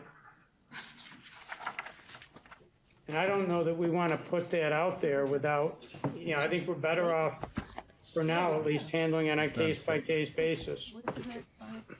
It's referencing an earlier letter. Yeah, it's referencing an earlier letter. It's just, which was a binding recommendation, the one from May 20th. But doesn't change anything. No, what happened was there was an earlier, before our last meeting, there was a binding recommendation from the forensic subcommittee concerning future testing. Right. At our last meeting, we sent it back down to them with instructions. This is the response that we got from them from the last meeting. So it all pertains to a previous binding recommendation, and they were clarifying what the binding recommendation was. Right, but that binding recommendation was the OCME's binding recommendation. No. Because that's the page No, before. no, it was not. There were two. No? There were Okay, my mistake then. Okay. Yeah, So my understanding was they issued two binding recommendations, one with regard to the OCME and the other with regard to future testing having to do with this issue of validation study versus enhanced performance check, if I remember correctly. And I just don't see why we as a commission need to weigh in on this at this point in time. Again, I think we're better off waiting. If someone else makes an application, we look at what they come in with, and we make a decision based on the facts in front of us at the time they make that application. But if other people feel differently, feel free to weigh in. No. All right, then in that case, do I have a motion to, I guess basically not adopt the binding recommendation issued by the DNA subcommittee with regard to future applications for rapid DNA testing? And basically for the reason that, we're of the opinion we should wait till the applications come in and make decisions based on what's in front of us, if and when they do. Do I have a motion? You want a motion to table it, or just? I don't know technically, the statute doesn't say anything about tabling it, does it? I don't think so. I think it would just be carry over to the next meeting if it was. So I think we just, I just. Grant, deny, review, or modify. Yeah, so I think we just basically say we're not accepting it. We're denying it. Yeah. Like, the only thing is, I don't have a copy of the May 20th binding recommendation in my packet. Yeah, it's in there somewhere. No, that was the one for OCME. Different one. It's in the June 7th binder, Oh, yeah. page Yeah, I don't have that. 531.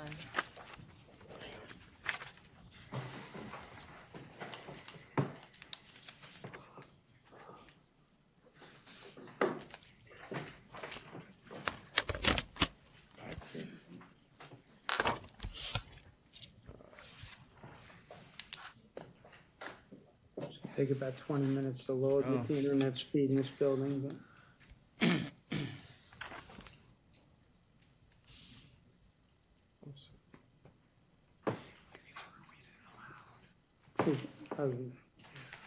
Another minute or two. I think it's on page. It's the same letter. Oh, that's the LCM letter. I see No, what this you're one saying. is just the recommendation. Right from LCME. Sorry. It's still dated May 20th, but it doesn't mention. Yeah, there were two separate ones.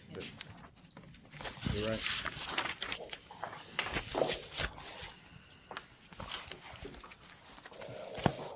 Did you get it, Mike? I'm looking. Did you get it? It looks like there's two of them, the 530 and 531 are the pages on the bottom, the little red things. And one is very. 530 refers specifically to New York City OCME. 531 is a general binding recommendation. Right.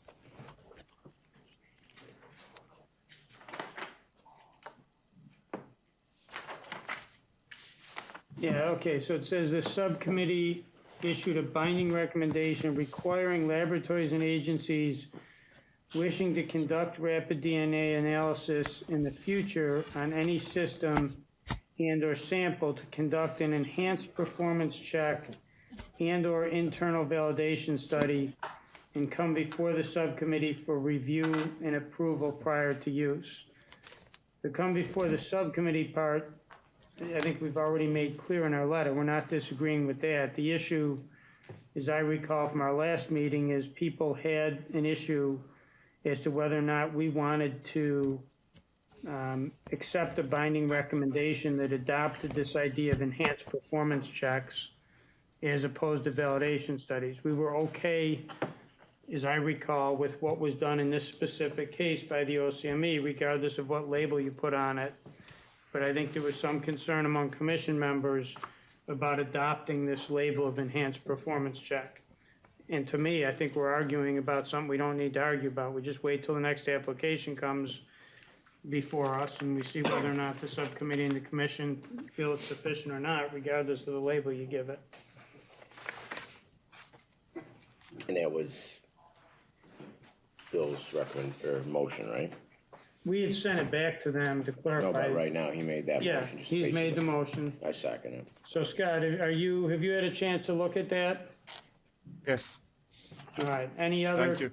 So we have a motion, we have a second. Any discussion? Can we just reference the requirement that's already been stated, that they come before us? Yes. That would be fine. All right, so we'll add an amendment that indicates that we're just reiterating the requirement in our prior written correspondence that any entity that wants to use it, whether it's police department, laboratory, that wants to use rapid DNA, does have to come before both the subcommittee and the commission prior to use. So with that understanding, all in favor? Any opposed? All right, any abstentions? All right, so that carries.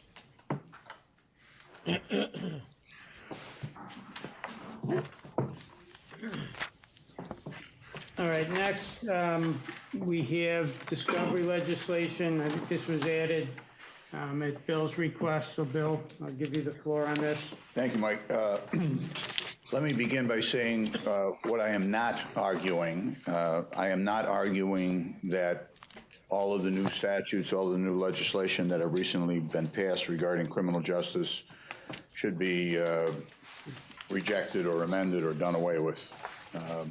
For those of you who are not attorneys and don't deal with the criminal justice system, the process of discovery in New York for years has been very haphazard depending on what county you're in. In my county, for 28 years, you come in on an arrested case and you get an open file policy. In some counties, they followed the old statute, which was draconian, namely that you didn't get any, well, you got some, but you didn't get a lot of information until after you had actually picked the jury. And that's an absurd way to run things. But we live in a democracy. The laws are passed. I'm not Chicken Little. We'll survive after January the 1st. But I want to, in 30 seconds, just emphasize who we are. I mean, look at the conversations that we've had today, the high level of discourse, the intellectual discussions that we have, and have we had, as we have done in the past, regarding the Nassau lab, regarding familial searching, the hair analysis fiasco that we dealt with in a really, really, I think, constructive way, probabilistic genotyping, rapid DNA that we talked about today. I mean, these are important things, and we have made forensic science in New York so much better over the course of the lifetime of this commission. And what I'm concerned about is that all of that good work, plus a lot of good work that we're going to have in the future, can be undermined by something that was an unintended consequence of some of this legislation. Not something that's going to be inconvenient for labs, but something that's going to be catastrophic. And let me, in a brief period of time as possible, let me just make my case about that, which is why I think we need to do something about that. And again, you know, lab directors, many of whom I speak to on a regular basis, they'll tell me, we find this inconvenient, we find that inconvenient. Okay, but you deal with it. You have to deal with it because the Forensic Science Commission statute, whatever, has made it binding upon you. They're also telling me now that they simply cannot do their job based on the requirements that are going to be put upon them.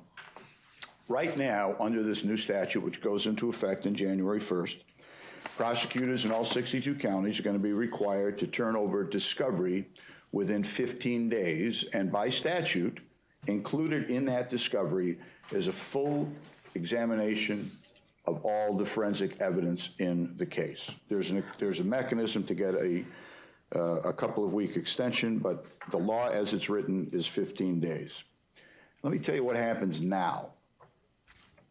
In the case of public safety, let's say NYPD gets a call, they go into an apartment, and there's a woman standing over a dead spouse, and she has a knife in her hand, and she invokes her right to an attorney. What do the police do? They're going to arrest that woman. They're going to charge her with some type of homicide offense. She's going to be arraigned. She's going to get an attorney. And then a process begins. Was this an intentional homicide? Is there life insurance? Was it self-defense? Is she a battered woman?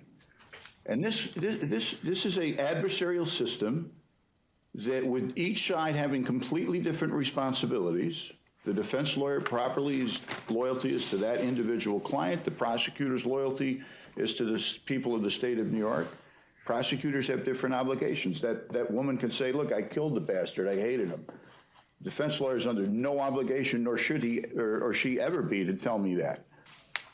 But if I have witnesses come to me and say, this woman's being beaten, I saw her, with black eyes, with bruises on her arms, I have an absolute ethical obligation to turn all of that over to the defense. But the process of examining and recreating that crime scene can take, at a minimum, weeks, if not months. Just a physical fact of life. I can't give discovery in 15 days because I don't have it from the lab. The lab has to do blood spatter analysis. They have to do DNA analysis. Was there another perpetrator at the scene? The medical examiner has to do his or her job. So that adversarial system, where oftentimes, as imperfect as it is, a good defense lawyer and an ethical prosecutor reach what's a fair and just disposition of the case. Now, do you know that now, under this statute, and again, I'm only emphasizing those parts of the statute that have to do with forensic crime laboratories, I cannot preface an offer to Ben or David or any other lawyer and say, if you waive all of this new discovery stuff, we can work something out on this fill-in-the-blank drug case. So John Doe gets picked up with 350 glassine envelopes. Field test indicates it's fentanyl. Under the new statute, he'll be bailed out. Defense lawyer and I sit down. I would normally say to him, look, there's 350 bags. Your guy's not public enemy number one, but fentanyl's killing a lot of people in Onondaga County. What about this? I can't do that anymore.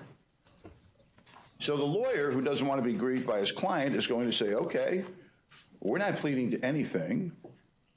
In my lab under the statute, and there's disagreement about this, I'll give you that. But the way I interpret that statute, my lab now has to test every single glassine envelope in that packet to determine. Right now we use an algorithm, and maybe 5 to 8% of the drugs are actually tested. And I'll get back to that because, as I say, reasonable people can disagree, but lawyers that I have a tremendous amount of respect for are telling me that the way that statute is written, every single ounce of that narcotic package, which could be massive, has to be tested by the lab. What's the significance of that? It's very simple. They can't do it.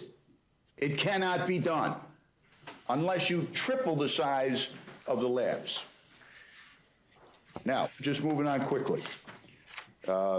In addition to that, laboratories with no new money. Scott, you know that prosecutors got not a dime in this whole package. But labs got the same, nothing, not a dime.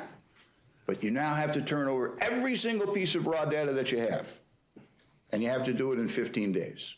And when you do DNA analysis in batches, you have to have someone that looks at the batches, looks at the results, and then segregates out the information that doesn't pertain to this case because it's not legal to turn that information over. In addition to that, you've got cloud storage increases. You've got software updates that have to be made. You've got hardware that has to be bought, paid for, maintained. They're going to need scanners. I don't know a single lab that's not going to have to hire more IT management support to manage this mess. And I've already mentioned the drug cases, but talk about sexual assault cases. A person presents, she says, I was raped. We take a rape kit. We examine the scene. A good police department is going to examine the bedding, any types of biological material that's left there. It's all going to be amassed. It's all going to be stored. It's all going to be kept in a lab. Now, a defense lawyer can walk into me and say, now, this was consensual. Okay, I'm still going to test the rape kit. But I'm not going to have my lab spend 6 months testing every single bedding and pillow and sheet and bedspread at that crime scene because the guy's just, his lawyers just sat in front of me and said, yeah, he had sex with her, but it wasn't a rape. That can't be done now. I can't do that. I can't say, if the guy says that to me, that lab still has to test all of that stuff. And don't even get me started about digital evidence. There isn't a lab in New York State right now that doesn't have a serious backlog and problem with digital evidence.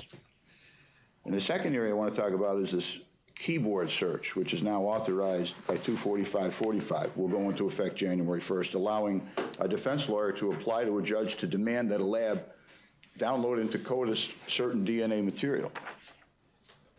I'm told that that violates the CODIS rules. Again, the people that pass these statutes, I firmly believe care about public safety, and I firmly believe they're people of goodwill. This is an inadvertent consequence of this statute. It has to be corrected. Now, what's the result of all of this? Why should we care? Because every single thing that we've done in the last 2 decades to make this state better for forensic evidence, to make our labs better, is now going to be put on the back burner so that all of this massive amount of work has to be done that has very, very little, if anything, to do with fairness or public safety or exonerating the innocent. It has to do basically with nothing. How are we going to prioritize rape kits? We've been talking about rape kits for many, many years in the state. They should all be tested. I can't ask my lab to go out and test some 15, 18-year-old rape kit now. What about my cold case task force? We meet once a month, and we're constantly bombarding the lab saying, look, we've got this case from 1975, and we found this piece of evidence where there was a rag by the scene. We want you to test that. They do it now. They're not going to do it after January 1st. Forget about familial searching.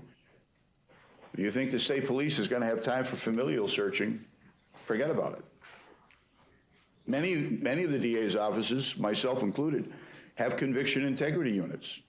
I have 2 requests right now that I'm processing from the Innocence Project regarding decades-old cases where they're asking me to look back and make sure we got it right.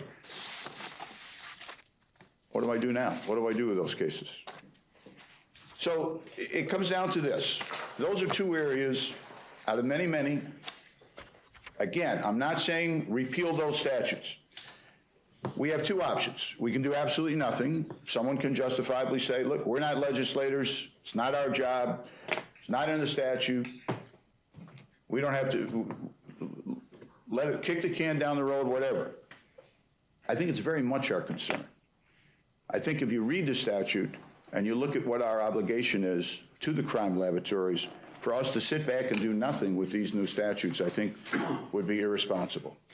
So what I suggest, and I'm willing to discuss it as long as it takes, is I'm suggesting a very, very simple thing. A simple letter on behalf of this commission to the legislative leaders and the Governor's Council that point out those concerns that I just raised and ask for a meeting between them and the New York State Crime Laboratory Association, NYCLAC. Just meet with the actual crime lab directors. You just passed a statute that directly impacts them, and you didn't speak to a single one of them. At least step up to the plate and say, wow, that's an oversight. It was intentional not to speak to prosecutors. I get that. We're the bad guys. We put 35 of them in jail in the last 10 years, so we're bad people. I get that. But the lab directors are apolitical. All they want to do is do their job. That's all they want to do. They want to keep people safe. They want to help us prosecute bad guys. They want to help Ben and David exonerate the innocent, and us exonerate the innocent as well, and get on with their lives and do good work. So all I'm asking is that this commission say, look, there are some unintended consequences. They fall into the following areas: the timing, the amount of testing that must be done, and the keyboard search. And then we would respectfully suggest that prior to January the 1st, with the ultimate goal of doing nothing or leaving the status quo or making some chapter amendments, you sit down with some very, very dedicated, intelligent public servants that have some concerns that they'd very much like to address you. So that is my motion, subject to any discussion that we have. I would just like to add something to what Bill said, and this is my concern. I don't even know how many years I've been on the commission here, but the one thing that we constantly look at is when somebody makes a mistake, and we heard it today from Yonkers, okay? He not only made a mistake when he was doing a proficiency test, he made a mistake on what he sent in to ANAB. I just am very concerned, and having spoke to a few lab directors and knowing the percentage of cases now that we're doing full complete discovery / Rosario and what we're going to be required, that we're putting our scientists in a very precarious situation where they're going to have prosecutors, and I'll readily say this, I got 22 of them, I think Bill's got 50. Every single one of them thinks their case is more important than any other case they're working on, and I'm sure the scientists could all agree with that because they're calling them up, you gotta do my case, you gotta do my case. And we're putting these scientists in a position where by the pure stress of people pounding on their door, demanding their case be moved to the top, and the mere fact that they cannot do, they just won't be able to do everything. It's physically impossible, that we're almost putting them in a situation where people are going to try to cut corners or try to do things, not because they want to, but just because they just can't get it done. And I do agree. I do agree with Bill about the letter. I would go even further, and I really think that, and I know I sympathize with your position, Chairman, but I do think that it wouldn't hurt for at least us and our concern to maintain the integrity of what our scientists are doing, that we at least point this out to the people that could modify the law in the future so they truly do understand the issues we're dealing with. Because I don't believe there's a defense attorney in New York State that wants our scientists to cut a corner and make a mistake. They want to get it right. But we got, it's the example I've used time and time. You can send me to a gym right now and say, Scott, you got all day to dunk the basketball. It's not going to happen. I physically can't do it. And I'm just concerned with if we tell the labs, you got to test everything, you have no more help, and oh, by the way, triage it, what cases go to the bottom? And what happens when I call, Julie or Marge up and I'm going to be one of the people banging on their doors or calling their number, and so will, I don't know, what are the 50 other DAs in the state that use New York State Police. So I do think, and I'm not saying we get involved in politics, and I don't think this is politics. This is about the fact that we're on this commission, and we do have a duty, I believe, as commissioners, to at least try to point out the problem that this would create for our scientists. In addition to the fact, and I know David has even brought this up before, we get these reports and there are sometimes half the page is blacked out. I'm a commissioner and I don't even know what it says. And now all of this information about our scientists, their proficiency testing, and everything, is it all public? Do they no longer have their privacy rights that are guaranteed through civil service and everything else like that? I don't even know the answer to that. But I don't want to be the one that's turning stuff over and then come to find out I'm violating a scientist's privacy rights as protected by a union contract. So I do think it is something that, and I don't believe this is politics. I believe it's what our job is. We have to make sure these scientists continue to do the great work they're doing. And I think about the number of scientists that work every single day. And what do we get in a normal meeting? 5 or 6 mistakes. That's incredible work. And that goes to, I think it goes to the work we do. It definitely goes to the work that the lab directors do and the quality assurance people that work in those labs. And I do think we owe it to them to at least recognize you can't do this in 15 days and they shouldn't be the scapegoats when a rape case goes south because we just couldn't get the DNA tested on the rape kit. I just think we do owe it to them. Just one of the comments you made with regard to proficiency tests, are you arguing that the defense should not be entitled to proficiency tests of the analysts? No, I'm not arguing that, but at what point, what are we, like, I'll use an example of something that we dealt with, okay? We have an issue at a lab, and then everybody had to be retrained. So, you know, when you look at that, what is the proficiency test and what is the retraining? Is it the volumes of books that we all got? Do we turn all that over? There's a lot of unanswered questions, and people, so they should be presumed innocent like defendants are too. What role are you suggesting the commission should take in deciding those questions?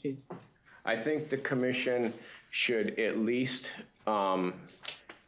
go to the executive and go to the people that made it and let them know that, along with the lab directors, and let them know that what they've asked them to do is, if not impossible, nearly impossible, and we have concerns that if we put our scientists in a situation where we are asking them to perform miracles on a day, we are going to get less than the quality that we want out of them. So let me ask, did Senator Bailey just do a hearing in the last week or two, a public hearing, asking for input from various groups about the impact of this statute? He did, and I watched it, and unfortunately in fact, the DA's association, was anyone from the association invited to speak there? Many of them were, and I also... Did they speak? They spoke, but one of the senators was... And one of the senators' position was very clear. This is a matter of will, was his exact statement. But regardless of, we can't, in my own personal, we can't influence, you know, if that's the way they are, that's the way they are. But you and Bill are saying we should ask for a forum where prosecutors and lab directors can tell the senators or the assembly people this information.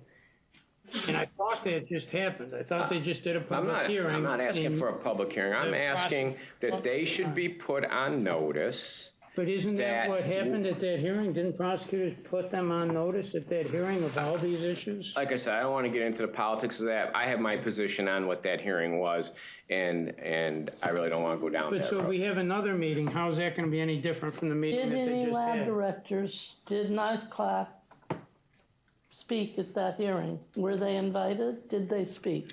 I can't answer if they were invited. I don't believe any lab director spoke. I could be wrong about that, but I watched part of it with Scott, not along with Scott, but as Scott did.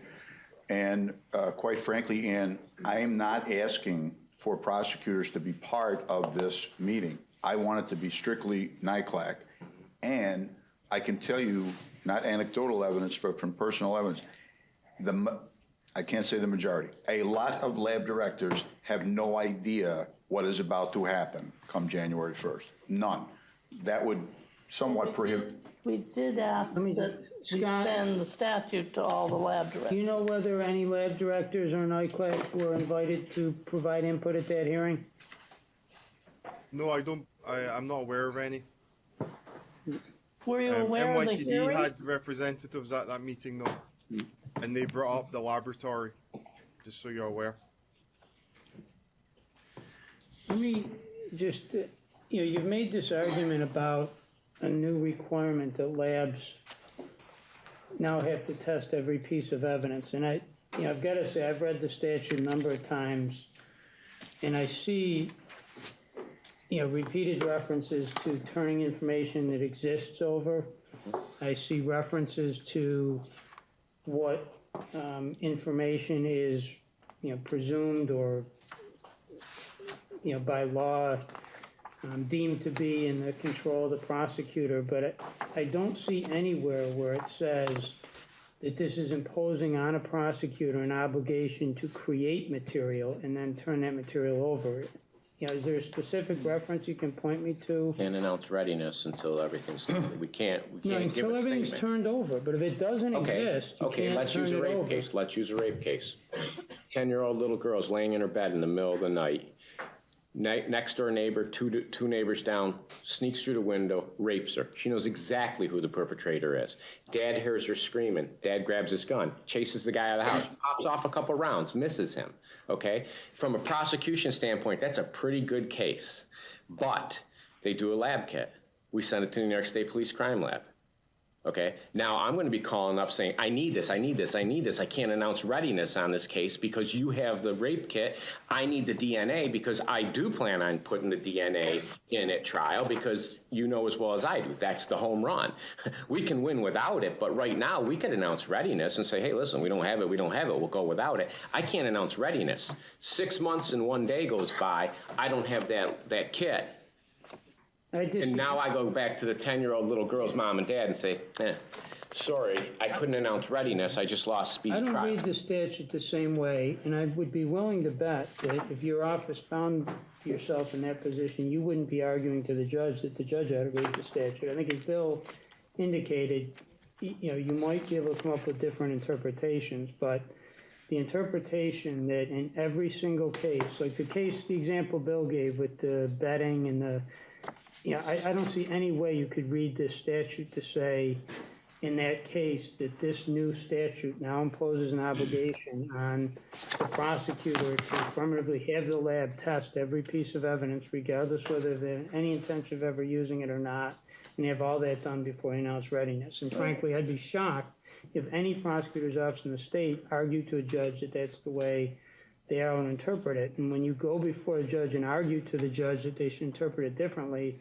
I'm assuming that you are going to honestly believe you have a good faith basis for making that argument. So I read the statute very differently. My position isn't what Bill said. My position is the rape kit. The rape kit alone. Well, the arguments collectively that have been made to me, and again, I could be dead wrong. I might have no idea how to read statutes, but to me, I just think collectively what's been put in front of this commission, I can't find it anywhere in the statute. And the argument about the DNA and the CODIS profiles, there's some things that were left out that are in the statute that I think are really important.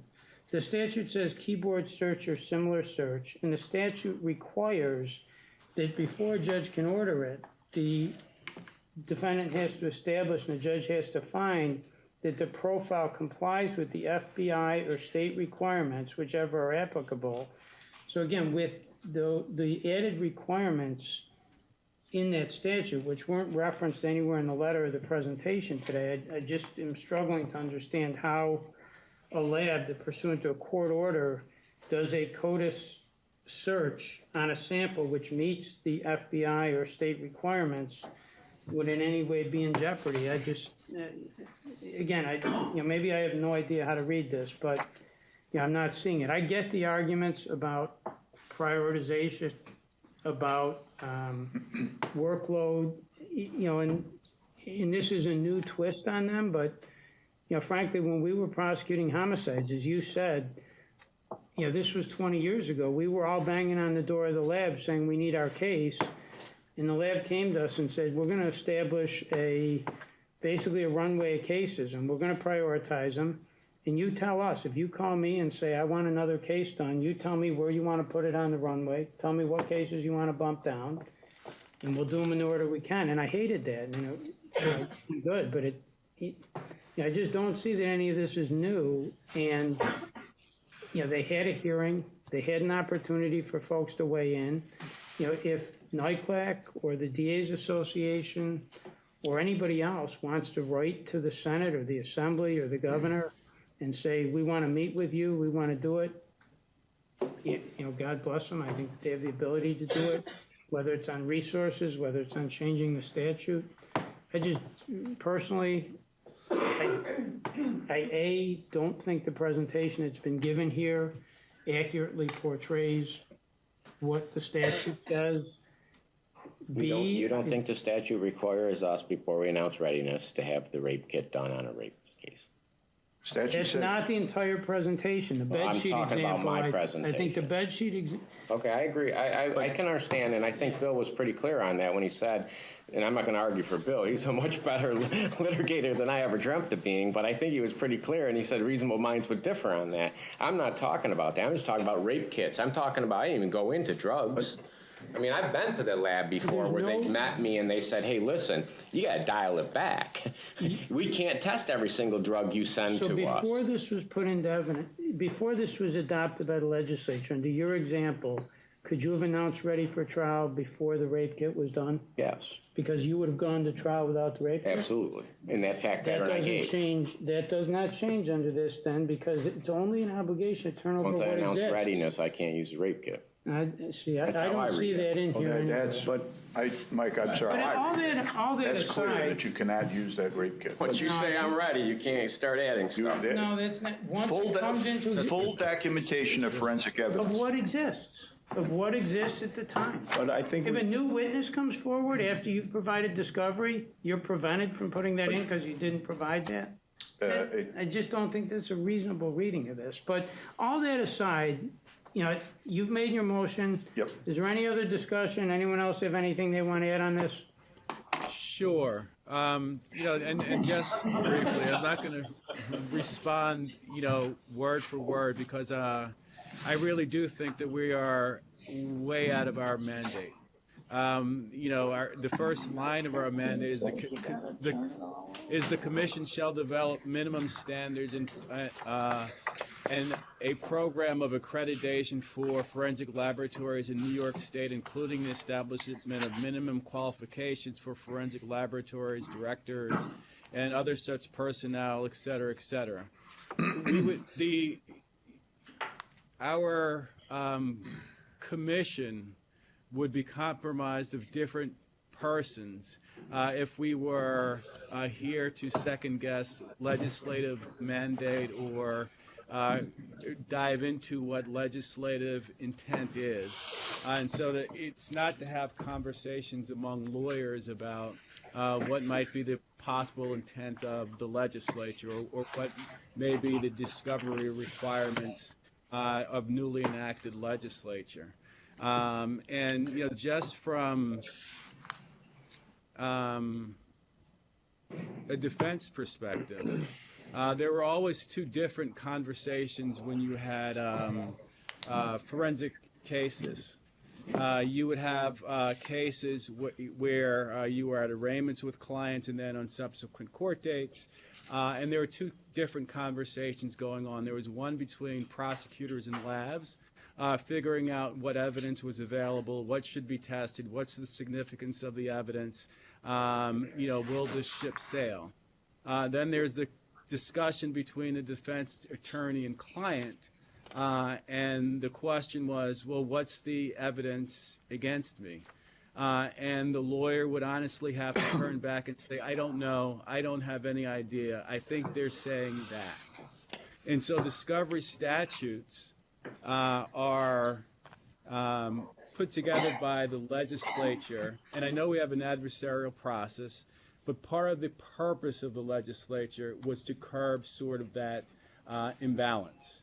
And it creeps through the commission meetings when we have lab error or, you know, things that don't quite go so well. There are always reports that are given to the prosecutors, and the prosecutors figure out whether they turn them over to defense attorneys. But again, there is an imbalance of information that happens. Now, it's different when you have, you know, cases where you involve ordinary witnesses. When you're involving lay people such as attorneys, and they're trying to figure out the significance of forensic evidence. Not to be handed the information earlier so you can consult with experts is detrimental to the criminal justice process. And so that's sort of the background of why all of this stuff was done. And, you know, at the commission, we look at new technologies that are brought in to help make the criminal justice system more accurate. But what's never discussed here or elsewhere is how that information is going to be shared with defendants or the defense bar or our obligations to the defense community, because that's not really what we're here to do. What we're here to do is figure out what the assay is and figure out whether or not we should go forward with it. And so I think it's dangerous to have us give comments from this body to either as a body to labs or other folks suggesting what our interpretation of the law might be. I know in New York City, the mayor's office is talking with prosecutors, they're talking with the defense providers in terms of what the discovery bill may mean, and that's a political process. And so all of the things that are going on are political processes. There are compromises that go on when legislation is being developed. And I just think it's difficult for appointed folks that we are to stretch outside of our mandate, because we are stretching outside of our area of expertise. And obviously I'm not going to or there will be difference of opinion between Bill and Scott and myself about, what the legislation may mean. And I don't think that this body should, work out to try and figure out like a common ground in terms of what that may mean. I think that's the legislative function.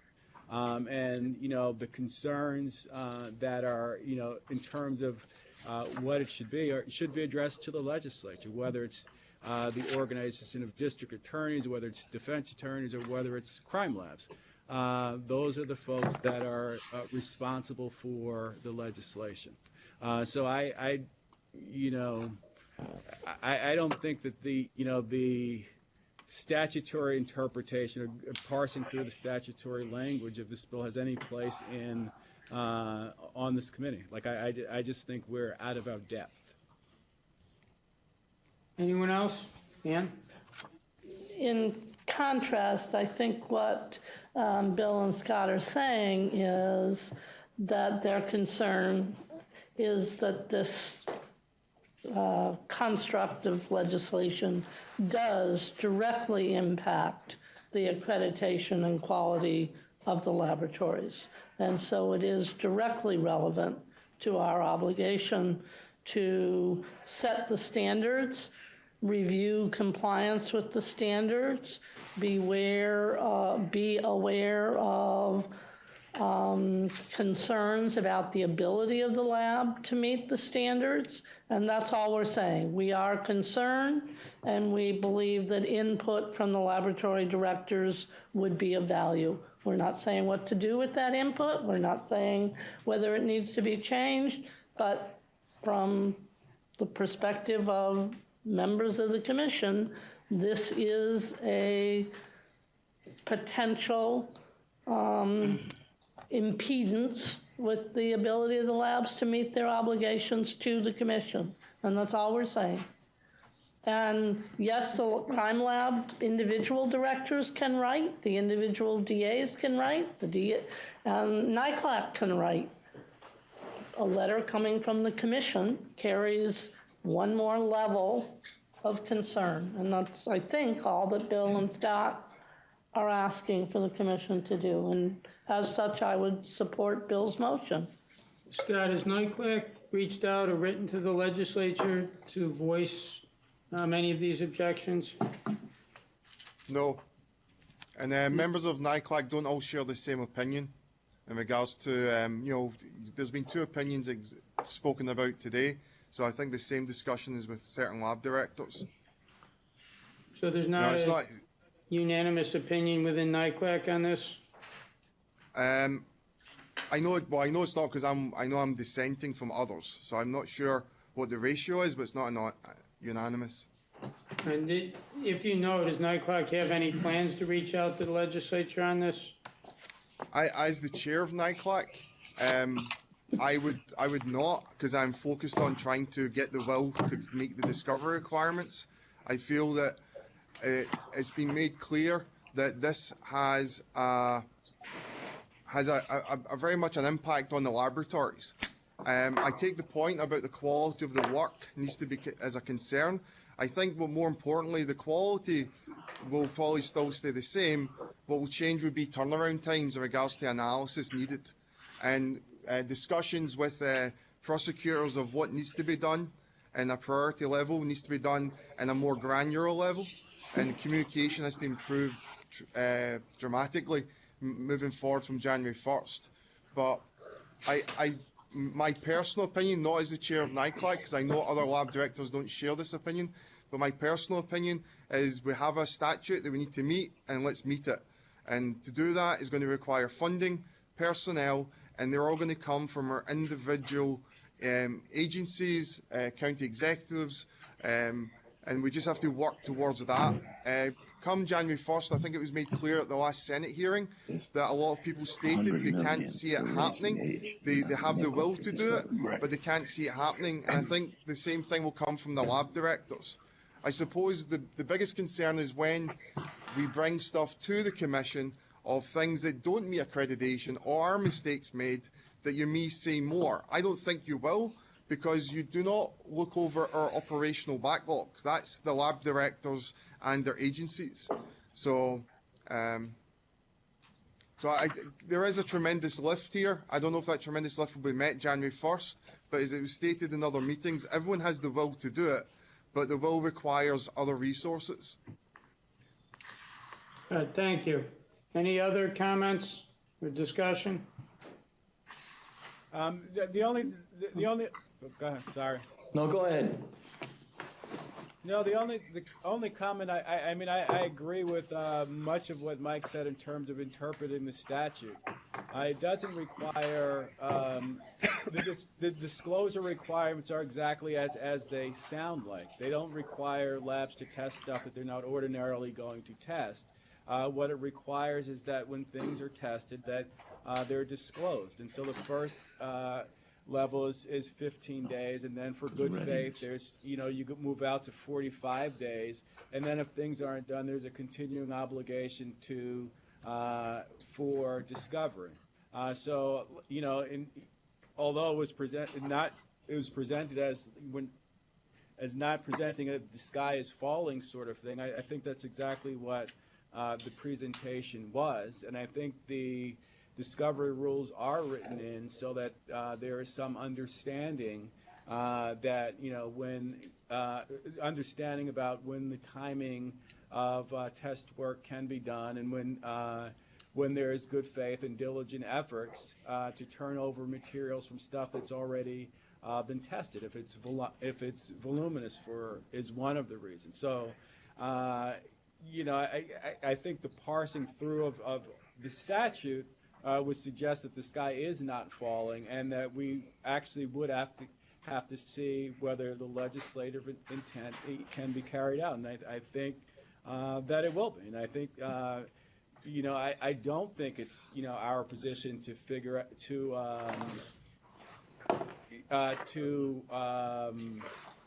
advance like what the discovery. That's going to be the court's determination in terms of what exactly meant by the legislative intent, and us interfering with that, I think, is wildly inappropriate for an agency that has government appointees that is stretching outside of the mandate, which is simply to look into scientific issues. I just disagree. I mean, we would have to parse through the statute and come to a conclusion that we are not capable of doing. Ben? Well, I think what we can agree on is, as Scott mentioned, funding. And this is a comprehensive legislation.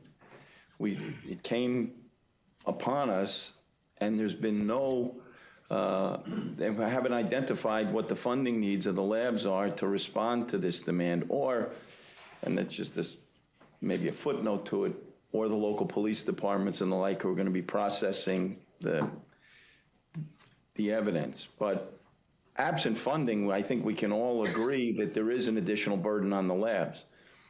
There's, I don't know, tens of millions of dollars that were appropriated for Raise the Age when that was adopted a year or two ago. And to hear that this is going to be pushed on our public labs, the labs that we oversee, without any funding, I think is short-sighted. And I think we can at least agree on that somebody's got to look at funding for either adding personnel or adding additional facilities at labs that are serving, great parts of the state. I don't know. It's, make more bricks with less straw. It's just I can't see how it's going to work. And as a defense attorney, I want that evidence too. I know the prosecutor wants to get it. I know the lab wants to put it out. I want it in my hands early enough to make a difference in the case. And I don't see how it can happen without a funding component, and that's absent. And I think we could agree, I don't know if it's appropriate, because I hear what David's saying, but just that the legislature has to be concerned about the absence of funding and just burdening the labs and the prosecutor's offices. I want to get it. I don't want my case to go to the bottom of Scott's list because another case becomes more important, but just my observation. Were those funding issues raised at the recent hearing put in front of the legislature? Yes. Yes. I just, if I may, Mike, I just Absolutely. point out that historically, this commission has very frequently reached out to local governments to make sure that labs were adequately funded. Most recently, the situation in Nassau, if you remember that was addressed and was covered by an extensive article in Newsday, where this commission made clear to the government officials in Nassau that we expected them to properly provide for that lab, especially in light of what had happened historically. And just my last comment is I was just advised by my laboratory director that she was not invited to speak and had no knowledge of this public hearing. All right, anything else? You Yeah, want to Mike? repeat? Oh, yes. Yeah, I just wanted to say first, I wanted to thank Bill for raising the topic for discussion, just from the standpoint of allowing the laboratories that we oversee know that we're aware of what's going on and that we're not taking the subject lightly. So I think that I've always been acutely aware of what we should try to do to help them ensure that if they have a problem, that we're here for them to come and express that problem and see what we can do within our purview to assist them in doing the best that they can within their mandate, within their jurisdiction. But I would also like to kind of harken back to what Mike said earlier about the anticipating whether other entities were going to ask us about using RAPID. We don't know what is going to be needed until it's here in front of us. And what we're being presented with are problems that may occur or may not occur, but I would certainly anticipate that if the laboratories really did encounter problems that were going to affect the quality of the work that was being performed by the labs, that they would let NICLAC know, let their own legislatures know, let us know that there's going to be an effect that's going to happen, that maybe at that point, that may be a place where might be a more appropriate place for us to potentially weigh in. So I'm glad that we had the discussion, but I think I agree in general with maybe it's premature for us to be getting into these conversations, especially when we weren't specifically asked by the laboratories to weigh in that regard, especially in going in and speaking to the legislature. But I am glad that we did have the discussion. And I would echo the thought that, at least speaking for myself, I agree. I think this, no question, will be a burden on the labs. I disagree generally with the large-scale interpretation of the statute. I disagree, and agree with David in terms of our role as a commission, but, nothing should be, that I say should be interpreted, as in any way indicating I don't acknowledge the lift on the labs. Certain things come with being in this business, and I think that's one of them. And if we as a commission going forward, can find ways that are within our lanes to work with them, certainly not opposed to that. I just don't think this is in our lane. But, we obviously have a disagreement of opinion among commission members. That said, if there's nothing else, do you want to repeat the motion, Bill? Yeah, slightly amended based on Ben's comments. My motion is that the Forensic Science Commission reach out to the leaders of both houses in the legislature, as well as the governor's office, governor's council, and as well as those county executives who have jurisdiction over public crime laboratories in the state of New York, and expressed to them our serious concerns about the time constraints that have been imposed, the lack of funding for these mandates, and based on what you said, Mike, that at least a possibility that there may be some violations of CODIS regulations regarding keyboard searches that need to be clarified or addressed. And that we ask that they, in the case of the local county executives, at least have an open dialogue with their laboratory directors, and at the state level to meet with representatives of NICLAC so that they can personally express their concerns. We could ask for keyboard searches now. That hasn't changed. Yeah, David, I gotta tell you, it's not, in terms of the three things that I care about, it's not my number one priority, and I understand that if there's a foreign DNA sample at the scene, I'd be asking it way before you would be. I'm just repeating what was expressed to me by a couple of lab directors regarding a possible violation. I don't think it's anything other than the language of the statute. Right, but there's language in the statute that hasn't significantly changed the previous language. Like, I'm not sure. Well, I'll withdraw that if you vote for the other two. I'm not going to vote for the other two, but it's sort of one of the reasons why I don't think that we should be doing this generally. But like, there is language about keyboard searches, unless whoever, you know, like, I just think it's wrong, and so I don't think that we should. Certainly shouldn't, you know, whether it passes or not, certainly shouldn't vote on something that is actually inaccurate. All right, is there a second for the motion? So Scott seconds it. All in favor? All right, so we have 4 here, and how many? Anyone in New York? All right, all opposed? We've got 1 here and 1, 2. How many hands are up in New York? 4. Okay. And then any abstentions? All right, 1 abstention. All right, so that motion fails.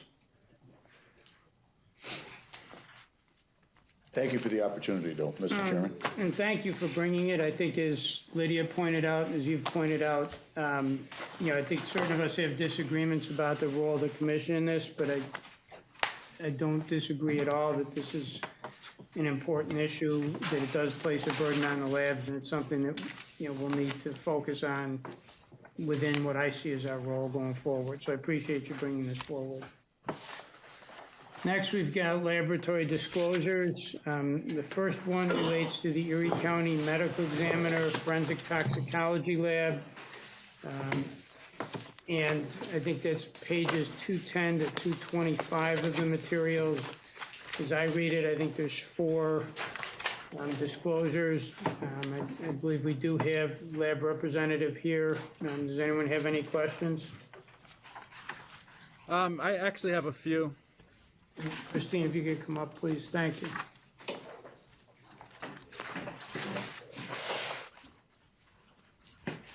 Hi, Christine. I'll be brief because we've been going a bit long so far. But like the first question I have is a little bit of a merged question, and it involves there seem to be 2 issues with the LIM system. One was from 2015 in terms of merging the LIM system, and there was a computer malfunction that person who was reported negative for BAC had a blood alcohol level of 50.15, and then the second one was more recent, I believe. But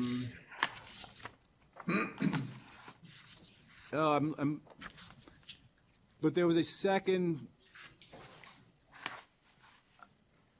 error with regards to with regard to the implementation of the LIMS system. Can you talk a little bit about that and what was the cause of those errors? I certainly be happy to. Thank you. I want to be absolutely clear. The first one that you were talking about, where it merged the two reports, was our old system. So it was something that we had called Path Assist, and it had been serving the lab. It was not compatible with the operating system. And unfortunately, it was discontinued by the manufacturer. So that led us to have to implement a new LIMS system, which is why it's taken us this long to actually close that incident out. So we actually no longer have that issue where there's even a chance that it can merge multiple reports. Unfortunately, I'm not clear about what your second question is. It's on page 220. There was a sample switch during a THCV proficiency examination, led the examiner to report wrong results caused by software problems with LIMS. So that actually was not necessarily a LIMS issue, except for the fact that she was still training in the system. So that was actually a new proficiency that we had just started for THC analysis. And so our normal procedure is when a case comes in, we only deal with that case. We don't open anything else on the bench. We completely accession that one case, put the labels on the barcode, put the barcodes on the samples, and then it goes into the refrigerator before a second case is open. Unfortunately, with proficiencies, you can't really do that. They all come in one package. And so what happened is she took the samples out of the styrofoam container they come in, and she lined them up on the bench. And when she was affixing the barcode, she switched two of the samples. And so that would never happen in basically real casework. But because this had multiple samples that we treat as individual cases, that's where the mix-up happened. So now anything that comes into the laboratory that is not post-mortem, simply because the samples are created by the pathology side initially, so she's able to verify that information. So our fix was anything that's not post-mortem gets reviewed by a second person. They check the barcodes, they check all that information to make sure that there's no possibility of sample switch, particularly with our proficiencies. Okay, and the last question I have involves, I think you all were behind on the reanalysis requirements for complex cases. So we actually have, are you talking the negative case reanalysis? Yes. Yes, so that is something that I had designated to another person, and unfortunately I was unaware that this person did it one time and just didn't continue to assign cases. So once it was brought to my attention by my technical leader, I reached out to DCGS because this was actually something that I was not part of. I came in 2014, and this is something that happened before that. And DCGS was kind enough to give me the historical reasons for this, and I immediately reinstituted it. And so we are continuing the reanalysis of our cases. Okay, and that's fine. Thank you. Christine, this is Scott. Just a quick question. Yes. Is that policy, that reanalysis policy, written now? It's always been written in our SOP. Unfortunately, I thought it was being done, and it wasn't. It was actually in our laboratory SOP, and it was my technical leader who basically came to me and said, we're not following our own procedures. So that's why I felt it was important to report it here to the commission. Right. And that this is not an ABFT requirement, correct? This is your own requirement for your own laboratory system? That is correct. This is something that came out of, actually the memo that I got was from Kathy Corrado from NICLAC from 2012 about reanalysis cases. Thank you. Thank you. One issue with regard to the diazepam and designer benzodiazepines, I'm sure I'm butchering those names, but if I'm reading this right, that happened in 2017 and was discovered in 2018, is that right? Yes. So essentially what happened in that investigation, it was just trending low. We were still getting passing values, but then we would occasionally get our high control would fail. So the normal thing when you have multiple drugs in one sample, you kind of tend to suspect that either your calibrator or your control has degraded. And so we started like re-preparing it. And it wasn't until we dove deep into the data that we realized that there was a larger issue going on. And when we traced it back, we actually were able to trace it back to 2017, the addition of these 7 drugs to our panel. So that's what the issue was. If that was discovered in 2018, is this the first time that's being reported? It is, yes. So why the delay from 2018 till today, and why is it being reported now? Well, we actually didn't realize what the issue was until late 2018. Again, it was mentioned in our inspection report by Dr. Jones during the mid-cycle inspection because one of the ABFT requirements is that if you have repeated control failures that you do an investigation. So we had actually started the investigation in 2018, I'm sorry, the end of 2018. I apologize. I'd like to bring Mr. Russo up. He's the one who actually headed up this investigation, in case you have any additional questions. Thanks, Liz. So we actually started the investigation approximately when, Liz? We noticed something rather out of touch around August of 18. All right, there are times the control would be trending low and then it would go back up and then be in, and we're fine. And so the normal thing is when it's trending low, you would take a look. Is it a calibrator or is it a control? So we changed the one and then found out that it was back in. So we're okay, we're fine. And then that worked for a while, and then it went out again. And now it's like this is repeated, this is happening too much, something's wrong.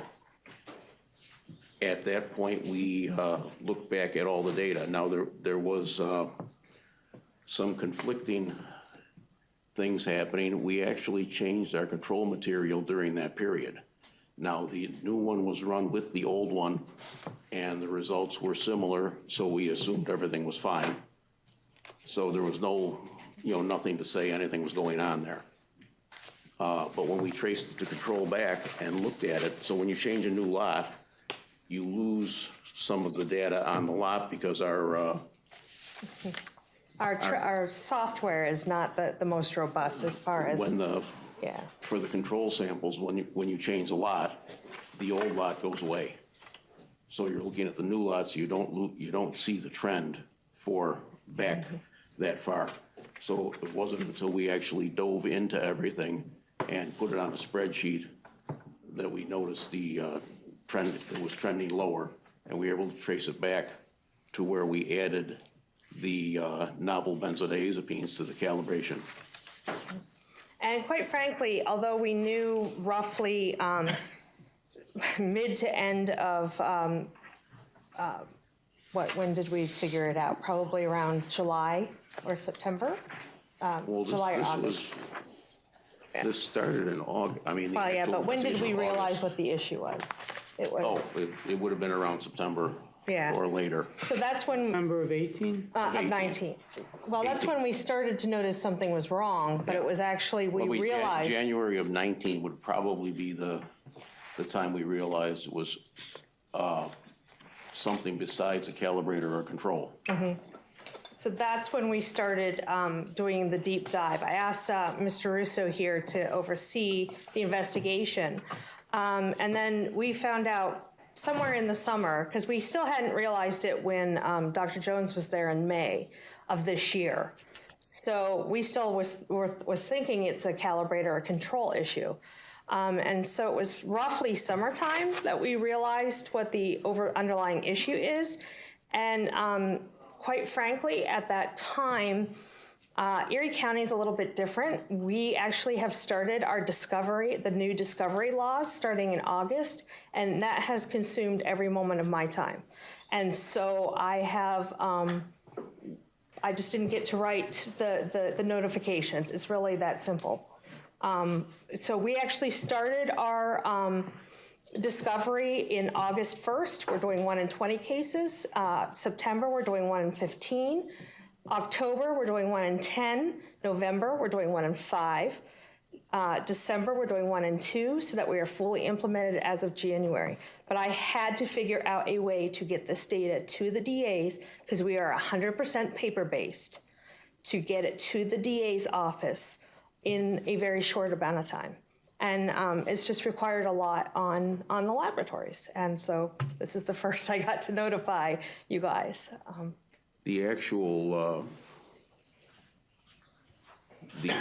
correction was taken in May. So we found out the problem, and then we've been running it without a problem since then. Has there been a look at? Go ahead, David. What is the effect on cases that were done while you were figuring out, the controls?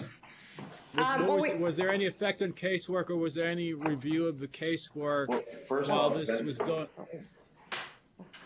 Yes, actually, so we pulled every run and figured out every single case that we analyzed diazepam for. Now, diazepam, which is a drug Valium, all of the data is acceptable at the lower end of our calibration curve. It's only the upper end. And so we went very conservative. We took a cutoff of 250 nanograms. And in that 250 nanograms, we looked at any case that was reported above that. And any case we still had in-house, we reanalyzed to see what the discrepancies was, what the discrepancies of the value was. And so, yes, we did go back, we did reanalyze casework, we did figure out that none of the other drugs in that panel were affected by this issue. It should also be noted that in any case where the diazepam did fail during that period, none of the results were reported. That is correct. Any other questions? All right, thank you. Thank you. Next, we've got the Monroe County Crime Laboratory. We do have John Clark here with us. This relates to a letter from August 6th closing a non-conformance relating to the switch of a serial number or an incorrect serial number reported from a firearm. As I understand it, they've taken actions including, looks like educating folks as to the distance of magnifying, and if I'm reading this right, including a photograph of the serial number in the documentation so that can be compared in the future to the report. But any questions for the lab director? All right. Next we have OCME, Department of Forensic Biology. And it looks like this is an initial notification of a nonconformance involving a potential contamination event that led to a hit notification. As I understand it, a hit to a local lab, not a hit to New York State or federal databases. And I do believe we have personnel from OCME here if there are questions. Any questions on this? So, yeah, so if we could have whoever wants to speak for OCME come up to the table.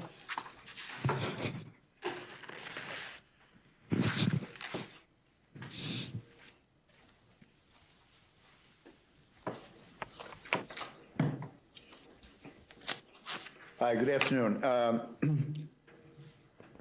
The two cases, the burglary case and the sex assault case, was there any reason ahead of time to suspect that they were related? Our understanding from the DA's office is no. And how did the person who was arrested, how did his profile wind up in the local DNA index system? The profile for that individual, well, the sample for that individual was submitted for comparison to the sexual assault case, which he was the listed suspect in that case. And that's how we had entered him into our local database. Okay, so on July 6th, the criminalist does 2 tests and 2 tests alone, correct? He did no other tests that day, from my understanding? No, they did do other tests that day. He did, or she did? Correct.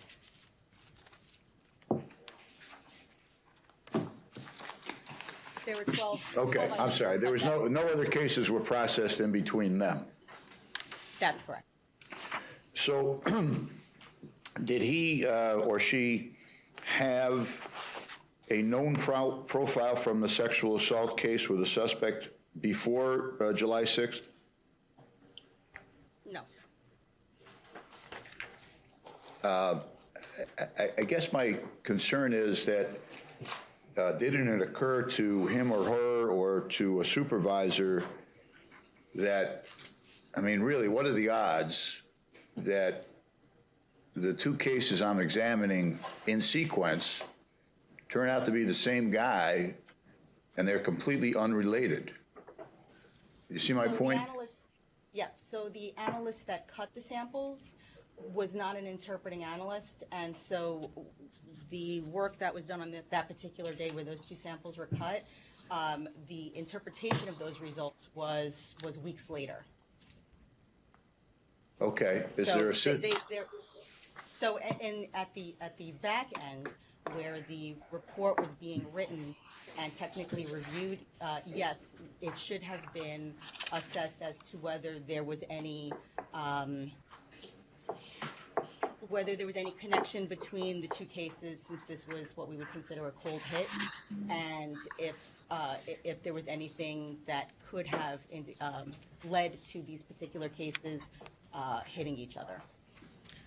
And was this individual arrested for the sexual assault case as well? I don't know. Okay, but do you feel comfortable saying that there's a process in place now that would prevent this from happening in the future? Yes. Okay. Thanks. Other questions? Yeah, I have a few.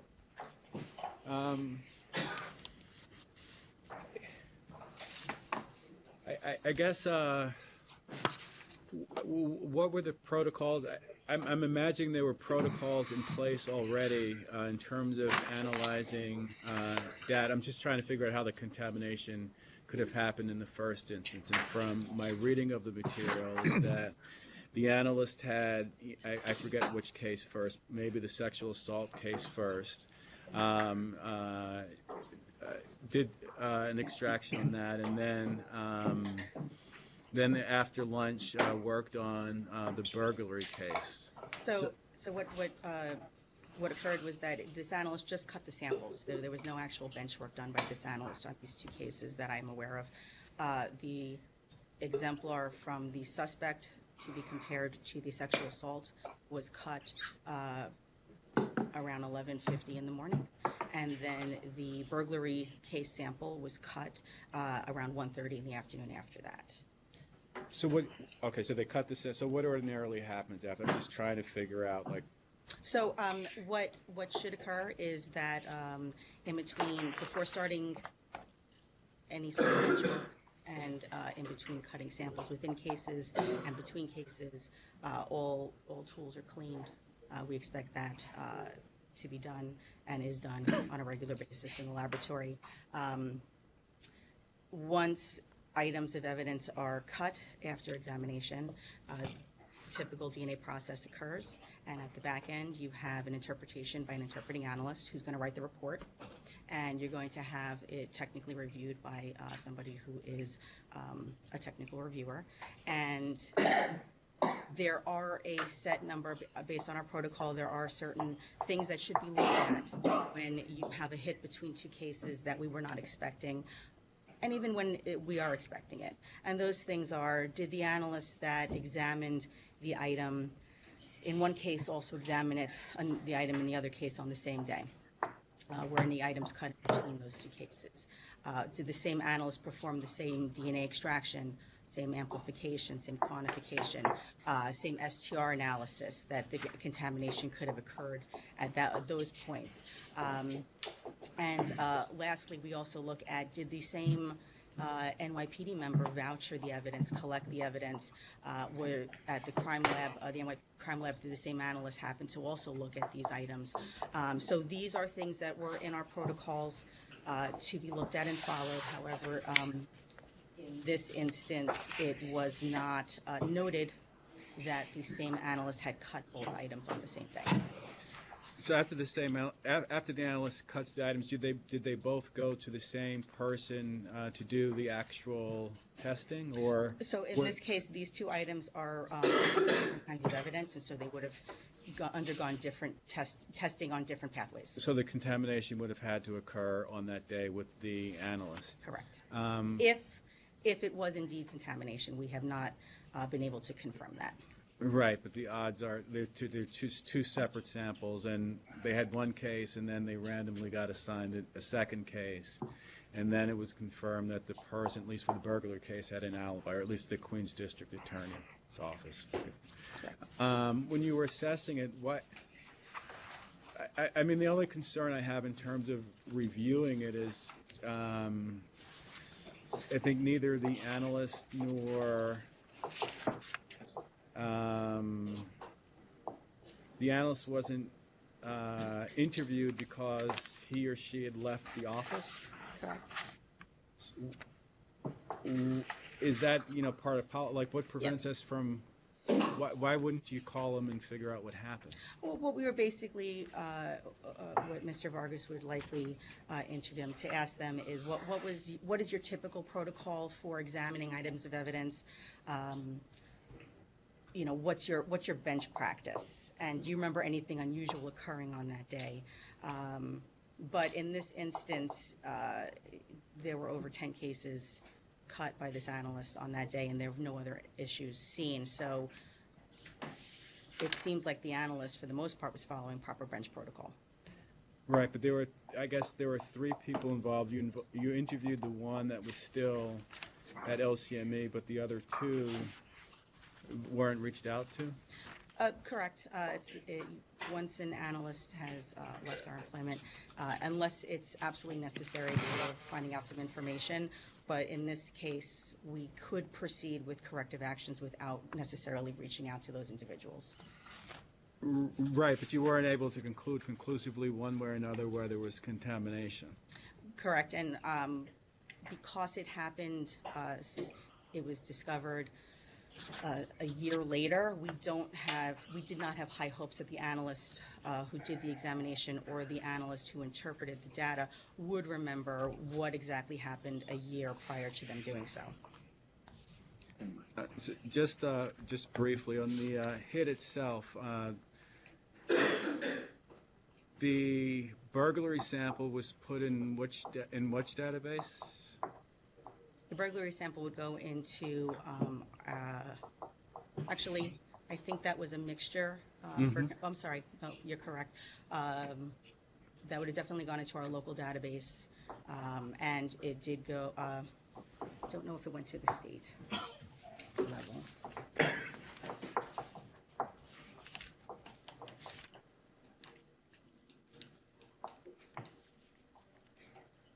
I think that it did go to the state level, but we recalled the hit. There were no other hits to that sample. So the suspect, and was the buccal or the suspect swab from the sexual assault kit, was that run through? I'm sorry, I just wanted to correct myself. This hit occurred at the local level, so I do believe it did. I don't know if the burglary sample went up to the state level. I don't know if it had enough information, but this hit occurred at our local database level, and that's where it was recalled from.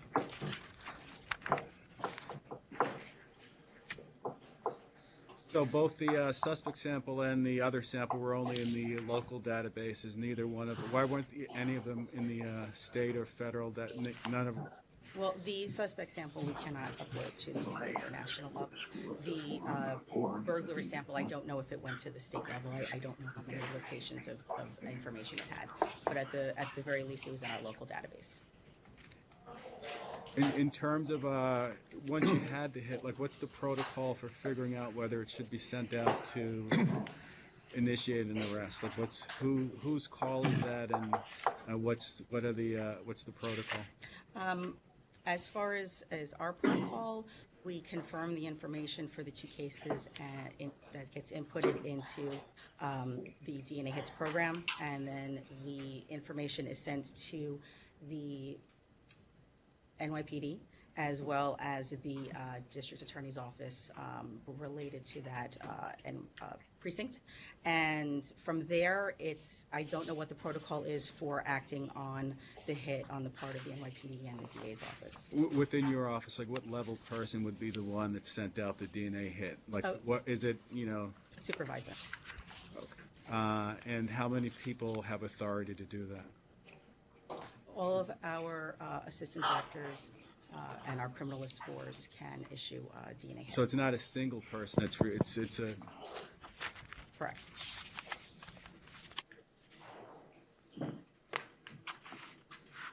Thank you. Any other questions?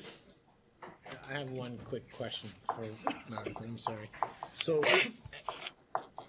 you don't think this is a situation where a known was cut and placed on an extraction for unknowns? This was more of potential cross-contamination. So whomever the analyst was worked on a rape kit, clipped their samples, right? Their unknowns, clipped their knowns, victim, and your suspects, whether they come in with the case or whether they come in a suspect case, I guess is irrelevant. But this was more of a situation where a known profile made it as an unknown in the burglary case. The burglary case samples DNA result was a mixture of at least two people, and the major contributor was the exemplar from the burglary. Suspect. Now telling me that it's a mix of two people. So were the RFUs compromised, or did it look like was it a pristine profile for the major? You were able to deduce out everything for the major. I off of memory, I don't remember, okay. But I did look at the profile, and the major contributor was consistent with the suspect that had been submitted for the sexual assault. It's just sometimes when you get a particular case, if it's point of contact and you see a low RFU, that's indicative of it. But when you see something in the 5,000, 10,000 range, then you start to wonder, is there a possibility that there's some kind of mix-up? The profile of the major contributor was significantly higher than that of the minor contributor. Of the minor, okay. And then on the next try, a year later, you weren't able to get anything from it. So that sample had been consumed. We tried to test the other sample that had been submitted in the case, but there was not enough DNA for that point of probably okay. All right, thank you. Next, we have the New York City Police Department Police Laboratory.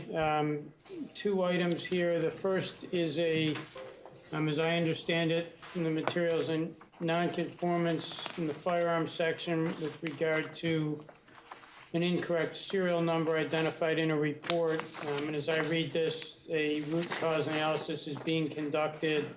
It's been reported to NAB, and I assume, Scott, that you'll keep us up to date with regard to the analysis and your findings? Yes.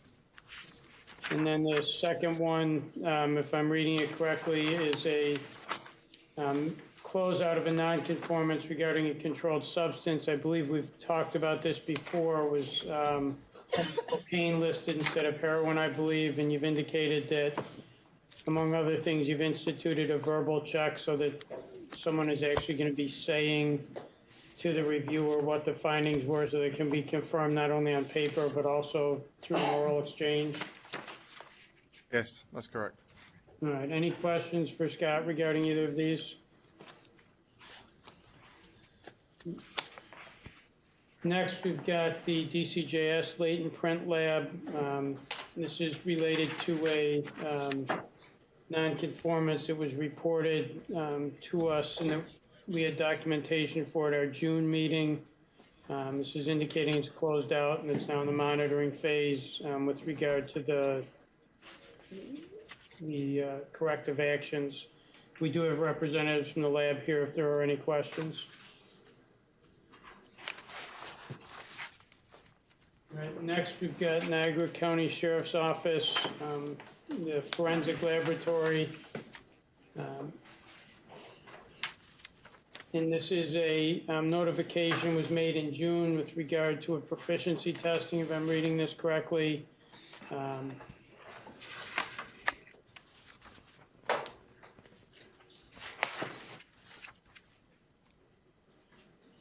So ultimately, the lab is indicating they're considering this closed. We did receive information regarding an audit that was done to assess the effectiveness of the corrective action. As I read it, there were no issues identified. Do we have any questions for the Niagara County Sheriff's Office Forensic Lab on this? All right, next. We have the Suffolk County Crime Laboratory. And it looks like there were 3 issues reported here. The first with regard to drug quantitation. And this, as I read it, is the initial notification and acknowledgement of nonconformance. The second is a balance uncertainty issue. And again, this is the initial notification, acknowledgement of nonconformance. And then the third relates to a closure of a prior nonconformance that was brought here. Any questions for the Suffolk County Crime Lab on any of these 3 items? Just a clarification. Did we discuss the switch of the 2 bags of controlled substance at the previous meeting? I think we did. Is this the third one? It's on page 253. One of them I think we discussed maybe in December, but let me take a look. If my memory fails, if we didn't, I would like to discuss. If we did, I obviously don't want to rehash what we've talked about.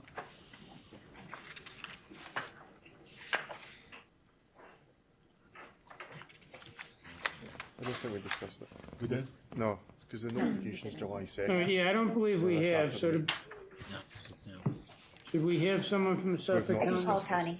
All right, yes, who is it we're calling? Connie Dinkle.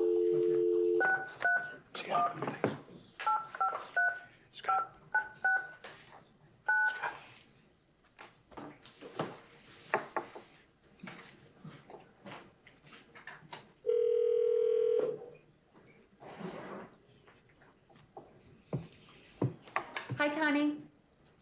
Hello?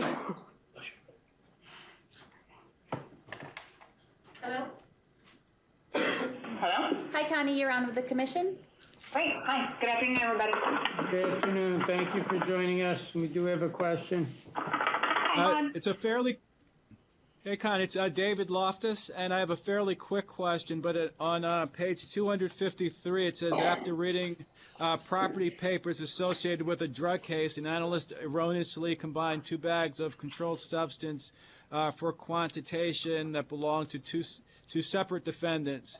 Could you, it's very brief, so we don't really have an idea of like what happened and how it happened and what the protocols were in place?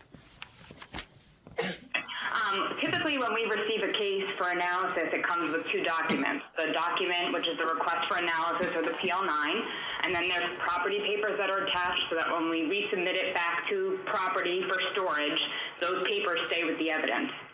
Our typical policy in the laboratory is to review the PL9 document, since that's the request for analysis, in order to determine how we're going to proceed with the case.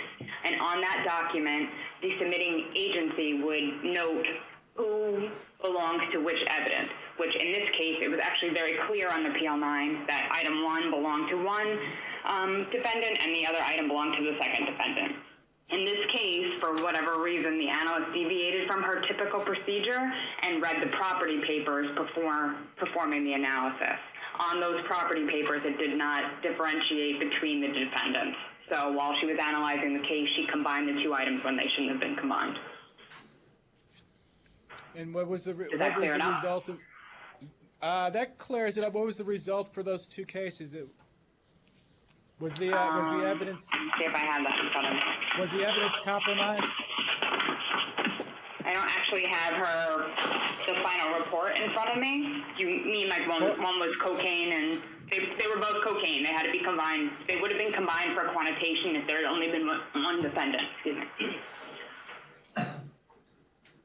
But in this case, because there were two defendants, it wouldn't have been combined. Or shouldn't have been combined. Were they combined? Yeah, she combined them and then immediately notified her supervisor when she realized the mistake. Okay. All right, anything further? All right, thank you. Okay, great, thank you. All right, I think that concludes our agenda with the exception of executive session. So do I have a motion to go into executive session to discuss a matter or matters relating to either current investigation or matters that may lead to the appointment, promotion, demotion, discipline, or suspension of a particular individual? Do I have a motion? All right, do I have a second? All right, all in favor? Second. Anyone opposed? Aye. All right, so we will go into executive session now, so I would ask if you're not a commission member or staff, that you would leave the room at this point, and, all right, we can hear you. So we're back in session. There was no action taken in executive session to be reported out. Our next meeting is December 13th in New York City. Unless there's anything further, do I have a motion to adjourn? I so move. Second, all right, all in favor? Anyone opposed? Aye. All right, and again, thank you. I appreciate everyone's time and input on the commission. Appreciate the work everyone does here, so thank you again. Thank you. Mike. See you later. See everybody. Take care, Grandpa.